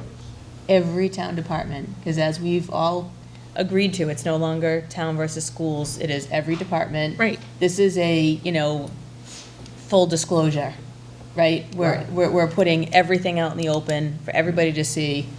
And that was kind of our point from the beginning of even creating this. Right. I don't know where you guys are at right now. It's 8:45. I don't know if you guys want to table for now and regroup again and finish this. If we want to type up what you have so far, send it to us, we can review it and at least get Mike started and Joe started on that. And if you want to come back and finish this, or if you guys just want to keep going now. I hate to be the Tom of the group. But we were out late last night, and we're gonna be out late tomorrow But night. I wake up at 4 in the morning. I'm fine with So, shutting this down. Um, I think, I gotta tell you, I thought that was gonna go the other way. I'm fully supportive of what you said. he said he was going to be Tom in the room. What do you think? Well, which 'cause way I- do you No, think Tom he was always gonna wants to go? go. I know what Tom wants to do. Tom always wants to go to bed. His standard line is, Mr. Chairman, seeing the lateness of the hour. Right. I move that we adjourn. But So I before know- we do that, Yeah, we still got a couple. On the agenda, I know we had board updates. There's nobody here from the Board of Selectmen because Mary had to go, so actually, we just need to make a note of where we left off, too. we left off with Norton Public Schools. Right, so we'll start up with the planning. No, with total. Nope, planning. planning. Yep, okay. So, do you guys have anything FinCom related that you want to? Well, last evening, Fun. we had a discussion about an article on the town meeting warrant asking to hire an outside consultant to evaluate capacity, usage, and enrollment at Norton Public Schools. Okay, And after discussion amongst the finance committee, and you two, please feel free to jump in if I'm misstating anything, it seems like we feel that a discussion about capacity, utilization, and enrollment could be had internally without having to pay someone else $45,000 to do it. So I think that if we could all commit, the finance committee, the school committee, the board of selectmen, to sitting down and talking about it. How many empty classrooms are there at each building? What are the classrooms in the buildings being used for? Do we have classrooms that have, a learning specialist in them that only has 6 kids in them for 2 hours a day? What kind of usage are we looking at across the board at all the different schools, just to see where we're at? I think that makes sense. I mean, I think that goes along with exactly why we are sitting at this table right now. I know that in the past, this town is not used to boards communicating with each other and actually working together. This is a new process for people to kind of wrap their heads around, that we actually are really trying to work together to move this town forward. We're not looking to fight, we're not looking to gang up and have this constant state of tension between us. I think that we are all, responsible adults that can sit down in a room and we can evaluate this. $45,000 is a lot of money for this town. And I think that it goes to show that there's a distrust. And I think that we are working very hard to stop that.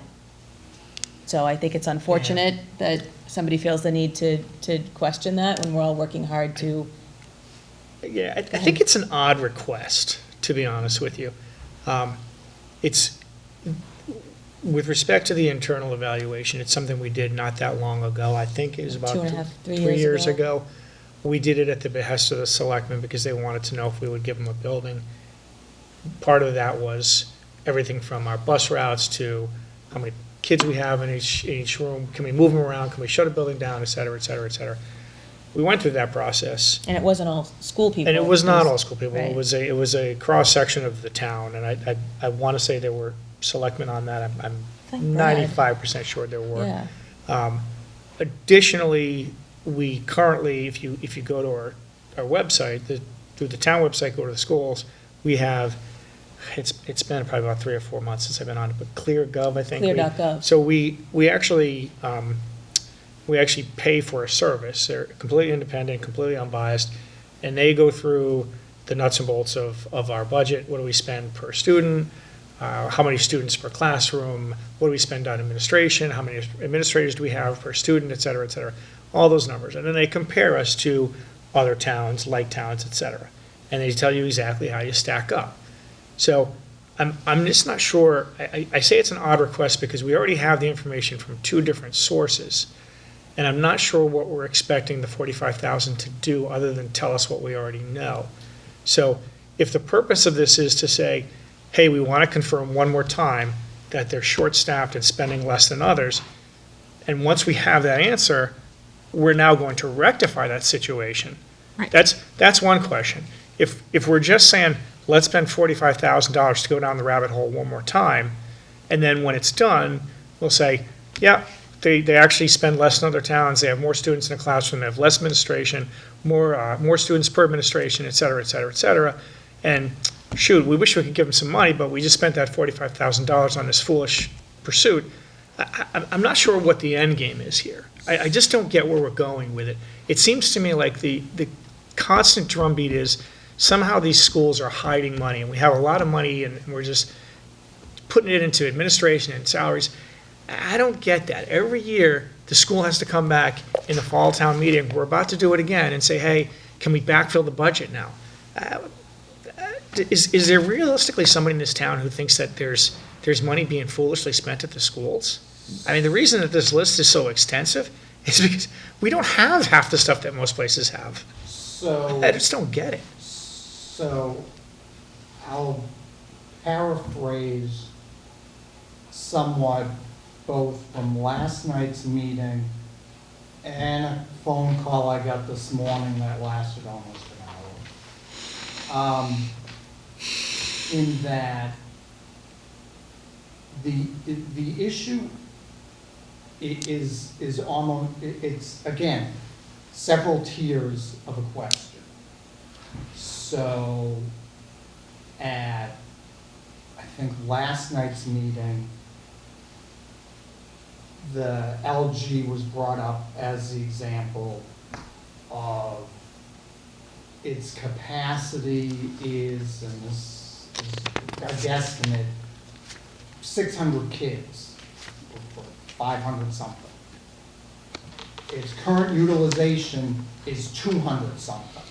Well, and that was a average way down, because its actual utilization is 282 or something like that. Right. 272 students we have Right. right now at LG.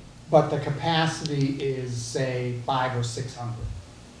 So as a say you're a business, you would go through your real estate portfolio as your business and go, I'm 50% in this building, maybe I'm 70% in this building, and I'm So 80% in some other building. Is there a way to think outside the box? Right. And reconfigure? So your So- response to him should be, and this is, and Joe has said this multiple times, feel free, you should just tell him, feel free to go to the school and walk through it. If you think that half the classrooms are empty, you're crazy. No. And if you think that, and I know it's not you, that's Yeah. and if you think that the classrooms that are being occupied are only being occupied with half a classroom, again, you're crazy. These are easily solvable situations. A free walk through that school will tell you what you need to spend, what you need to know, rather than spending $45,000 on it. Right, but, so that was kind of the beginning of that whole exercise. And in an email between Amy and myself, I said today, you know, it's one thing to say, gee, at full capacity, my ratio is now 36 kids to one teacher. Well, that now brings up a whole nother issue. Is that the ratio we as a town want for the educational process of the student body? Right. So Right. capacity is not the sole factor in answering that $45,000 question. There are more. Well, you also have to remember too, we have the READS program. So they utilize classrooms in each of our schools, because there is a rumor that the top floor of the Yale is not empty. used, is Right. empty. It's all storage up there. That is 100% inaccurate. But. I dispelled that rumor last night. Again, conversely, you also have to take into account, okay, I'm getting income from that entity. If I say, I don't want your income anymore, and that frees up space, that then the 260, 80 kids can then move into, how much money do I save by not having to run that school, and now I've moved them into. So there's it's- so many ways to Right, slice that. right, and this is what the whole process was 3 years ago. And so it's interesting, right, so you shut down a building, like for instance, the LG, say, and we move them all to the Yale. The actual cost to run the building itself isn't particularly all that high. In any business, your highest cost is really your personnel, right? So when you move the kids over there, guess what? Guess who moves with them? Personnel. All the teachers, yeah. And now you have, and people say, well, you can get rid of a principal now. Well, now you have 2 schools worth of kids in there, you gotta hire another administrator, so you Right. don't get rid of them. So. And Right. now, and again, this is what they went, when they did this whole process 3 years ago, and now you have to say, okay, now, what are my increased transportation costs? And transportation is a huge nut to us. Oh, I know. And that's exactly what they said. They said, okay, well, now we have to run all these buses simultaneously, so now we actually have to double, because we stack our buses, we use the same buses multiple times. Now we gotta get extra buses. All of a sudden now, moving those kids into there now costs us $1 million instead of saving us money. So, But that, you know, I'll be honest, when I read the report from 3 years ago, I'm like, to me, here's where I wanted to get to, and the report got me there. I didn't necessarily feel that it was 100% giving me the pros and cons. right, Right, because that committee was formed with the objective of seeing if that 3-story section of the Yale could be turned into town hall. it was, That was, the objective What they was to see wanted. if we could get rid of a building, or we could give a building to the selectmen Okay. for the town hall and the senior center. the Yale school is what they wanted, though. But it could have just as easily been the LG. Right, Right. right. So, I mean, which building would it have been? We looked and said, okay, well, let's go in with an open mind and say, could it Right, be any building? And I think there were actually different scenarios, and they said, okay, Right. this is the scenario if we do this is the scenario if we do that. And it's been, I mean, you read it recently, I read it when it first came out, but it just doesn't work. It doesn't work, and it's easy to sit there and say, hey, why don't you close that, move them over there, we'll save a bundle of money, that's gonna be great. Yeah, you haven't actually gone through the numbers, right? We actually went through the numbers 3 years ago. We know it doesn't work. So, and now the proposal is, well, why don't we spend $45,000 to make sure it doesn't work? Is there a flaw in the math? Is there some reason that we think this, other than, hey, this is a way for me to kind of continue to push this agenda, and doesn't cost me anything, it costs the taxpayers $45,000.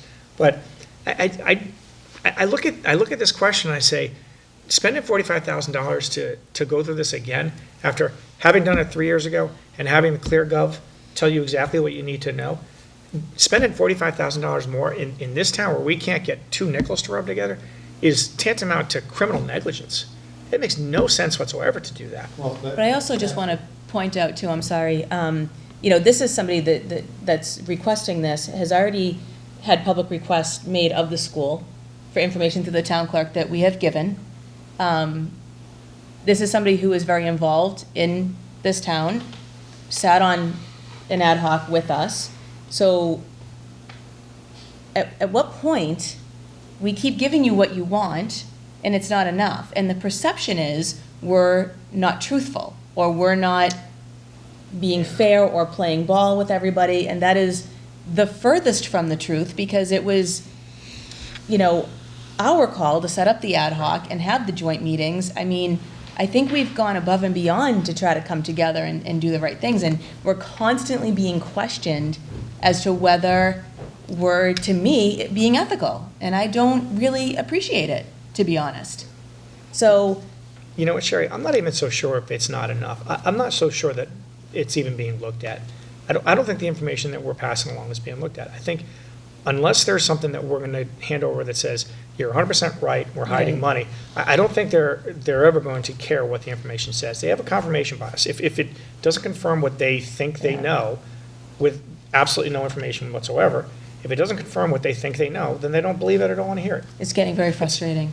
It's To hard to have- deal with. I hear you. Yeah. But again, from my reading that report of 3 years ago, it doesn't totally, it doesn't give me the information to just go back and say, it's here and. Yeah. and- Right. It was And too but high level a report. It was too much of a, hey, view from 30,000 feet, yeah, it doesn't really work, and here's kind of why.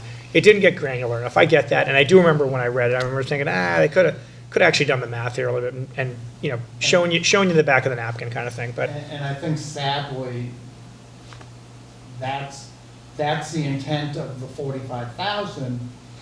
As a FinCom member, I don't want to spend the 45,000. Right. No. It's a lot of money. But I still want to be able to say, here's the Right. information. Right. So how do we get that information? Well, I think Right. we need to sit down and go through it. I think that we just- need to have, what the max capacity is at our schools, I don't have that in front of me, but I can tell you compared to October of 2018 and 2019. So let's look at JCS. For 2019, our JCS enrollment is at 521.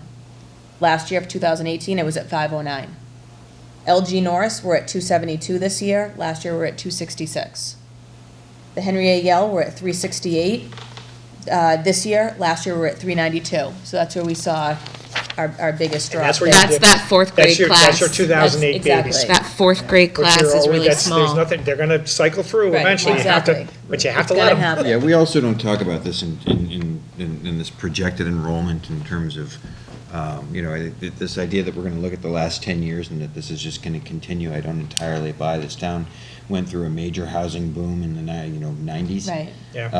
And 95% of the people who came in and bought those homes were young people who had kids and then sent those kids through the system, and now those kids are through the system, and now those people are getting older, and they're gonna start to cycle out of town and into different kinds of housing, and on to the next stage of their life, and some will stay, and some will stay and just, ride it out all the way in the homes they're in right now. But eventually, you're going to start to have a little Turnover. bit more of a level churn, and you will plateau with a more reasonable number, and this isn't gonna just continue to go down forever.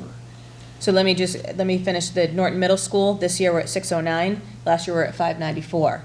The high school, this year, we're at 707. Last year, we're at 725. So the district enrollment for this year is 2,304. Last year was 2,336, okay? Out-of-district enrollment, we're at 44 this year. Last year, we're at 39. School choice enrollment, this year, we're at 132. Last year, we're at 110. The Reads and deaf, hard of hearing enrollment was 41 this year, and it was 40 last year. So for a grand total of total enrollment this year is 2521. Last year was 2525. So we're down 4 students. 4 kids. 4 students. Right. You know So- you know what that means to us? Not a penny of change revenue need, Right. because Right. what do you do with 4 kids? Right. Well, and those projections from the New England School Development Council, even if the numbers for this year don't align, if you look at the net of the numbers that they projected for the 2019-2020 school year versus the numbers they project for the 2028-29 school year, it's like 38 kids. Right. Right. It's a decline of 38 kids from pre-K to grade 12. Right. And, So you know, 38 kids divided by 14 grades there you go. is like practically Divided- nothing. Divided by, I don't know, let's call it 7 classrooms in a grade, it is nothing. Well, and at the elementary It is school, not. that's across multiple buildings. Right. So it's not even like, This is- you can say for grade 3, oh, we're gonna lose 4 third graders, maybe we You can might have make the class sizes 28 per class Have one or and two. reduce one This is a teacher. foolish endeavor. Right. It is a foolish I endeavor. think we can simply sit down and have these conversations, ask the questions, get the answers, and move forward. We should be able to. I think we, That's what I yes. think we need to do, Yeah. I hope we can do. Right. And I believe that if we can go back tomorrow evening and commit to the finance committee that we as a collective group are willing to do that, that we will probably not move that article on the floor. I can't Yeah. promise, but I think that if we make a commitment that we'll see through getting the answers internally, Right. that we will find something better to do with that $45,000. Right. I would be willing to bet you that a simple walkthrough of the schools on a given school day would answer 50% of your questions. And maybe that's something as an ad hoc, we try to, well, I mean, it's tough with people working, but, I'm planning to take the last 2 weeks of December off. Let's do it then. And I don't need to be there because I already know the answer. I mean, it just may be something worth doing. And then I think that part of what I wanted to do tonight in this meeting too is talk to you guys about when should we have our next all joint meeting. I think that we get through the October town meeting, and I'm thinking maybe November. We sit down, I think that's enough time. The schools have been in session for a couple of months. I think that we, and I'll email the chairs and everybody. More departments on this list that we want to kind We of go do. through? and Yeah, so we're gonna, we Right. should set up another Right. meeting for us, separate from So I the think we have the to do a joint few meeting. things, a meeting for us, Okay. but I think we need to do an all joint meeting, Okay. especially going into budget season. I think it's important to all of us sit down and talk. Right. You know, we've Yeah. got big things out there. We've got an athletic complex, we've got a senior center, a town hall. At that point, we'll know possibly land. One of the things that became glaringly obvious to me last night was that perhaps during the budget season, we would be better served to have more joint meetings, like a meeting of the planning board and the finance committee to review all of the articles that have to do with the planning board, so that we can deliberate them together and vote them at the same time and move on, so that the poor people that have their business in front of these committees don't have to go to 3 different meetings, the planning board, the board of selectmen, the finance committee. It just seems like it would be more streamlined for everyone in many ways. Tough to plan that. Tough to plan, but at the same time, if we did it well in advance, so we aren't scrambling at the 11th hour, we could probably make it happen and save a lot of time and talking over and over about the same things. Okay, so just to recap, I'll try to set up the all joint meeting for Okay. everybody's for sometime in November. Amy, you're gonna work on the list of questions that we have. You'll send it to this group, Yes. the ad hoc group. Once we kind of approve the list of questions, I'll get them over to Mike and Joe to send out as kind of round 1. And then we need to set up our next meeting to go through the rest of what we see, to develop more questions, and then we can figure out when to have people in. Does that make sense to do it that way? How It's many getting more late, so I get confused. departments Do we have? Left, We have planning, we have police, police. recreation, I think that's it. town accountant, town Oh, the town clerk, town accountant. manager, veterans agent. So not, And the combined personnel Right. requests for all the town departments. and I think you just have a little bit more manipulating with the data, right? To kind of Yes, pick out so the- I'll add in the town hall and the senior center. I will create new categories so that we can kind of set those things aside. Yeah. I'll flag all the technology stuff as technology. And then I'll rerun all these reports and send them out to everyone in email. Because in my head, I'm thinking if we have the list of questions set up and we send that over to Mike and Joe, let's try to get some of those answers while we're still going through the last set of departments, right? So we're kind of moving this thing along a little bit. Right. You know, not that we're in any rush, we're not for this, but I think it's just nice to, we have a lot of stuff coming up. So I think it's nice to kind of get a handle on this in the fall Right. and then go from there. So, Yeah, we don't want to be doing this during budget season right, too. it's going to get crazy for all of us soon. Right.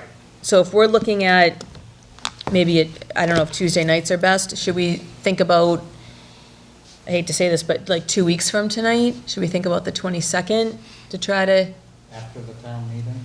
oh shoot, that's the 21st, isn't it? Can we do one more week? Yeah, let's go out one more week. 29th? Yeah. I have jury duty that day, I may not come back. I'm gonna say, please pick me, make me stay We're over. looking at 29th of October? Yeah. October Yeah, 29th? that actually works for me, which is amazing. Okay, so 7 o'clock. And we'll, I'll send a note out. Where are we gonna be? Are we gonna be here? I'll reach out to Lucia tomorrow. You wanna do and- that? Yeah. Okay. Why don't you reach out to Lucia, let me know, and if we get confirmed for 10:29 at 7, then I'll send whoever can send a note out to the group. Amy, you and I can figure that out. We can have Joe, for like Bill's comments, maybe we can have him break his requests down into those. Yeah. Kind of, into sensible silos, Okay. if you would. Yep. Do you mind following up with him on that? Yeah, I'll talk to him about Okay. it, 'cause I think it's, Oh, he is in China. For the jury oh, pool. that's right. Yeah, but maybe an email though. Yeah. Maybe just email him. You know what, Wait Matt's for not with him him, to right? get back. No, Matt's not here. I can see if Matt And can it do it. works every Or time. Okay. at least I can get Matt started with it. Okay, And then when Joe comes back, he You go in can there look at and it you and say, realize how okay. seriously Okay. they Yeah, I take agree it. that They are this not is how we following Yeah. want it. to do it or not. okay. Nope. And you Is get, there- It's not that, change your mind real quick about trying to make any excuses. it's not, committing him to anything Right, other than, it's just yeah. giving us a little bit of a better way to look at it, I Right, think. okay. All right. All right, is there any other business or anything else anybody wanted to talk about tonight? Given the late hour, I know. Motion to adjourn. Is there a second? it's, second. All those in favor? Aye. We're out.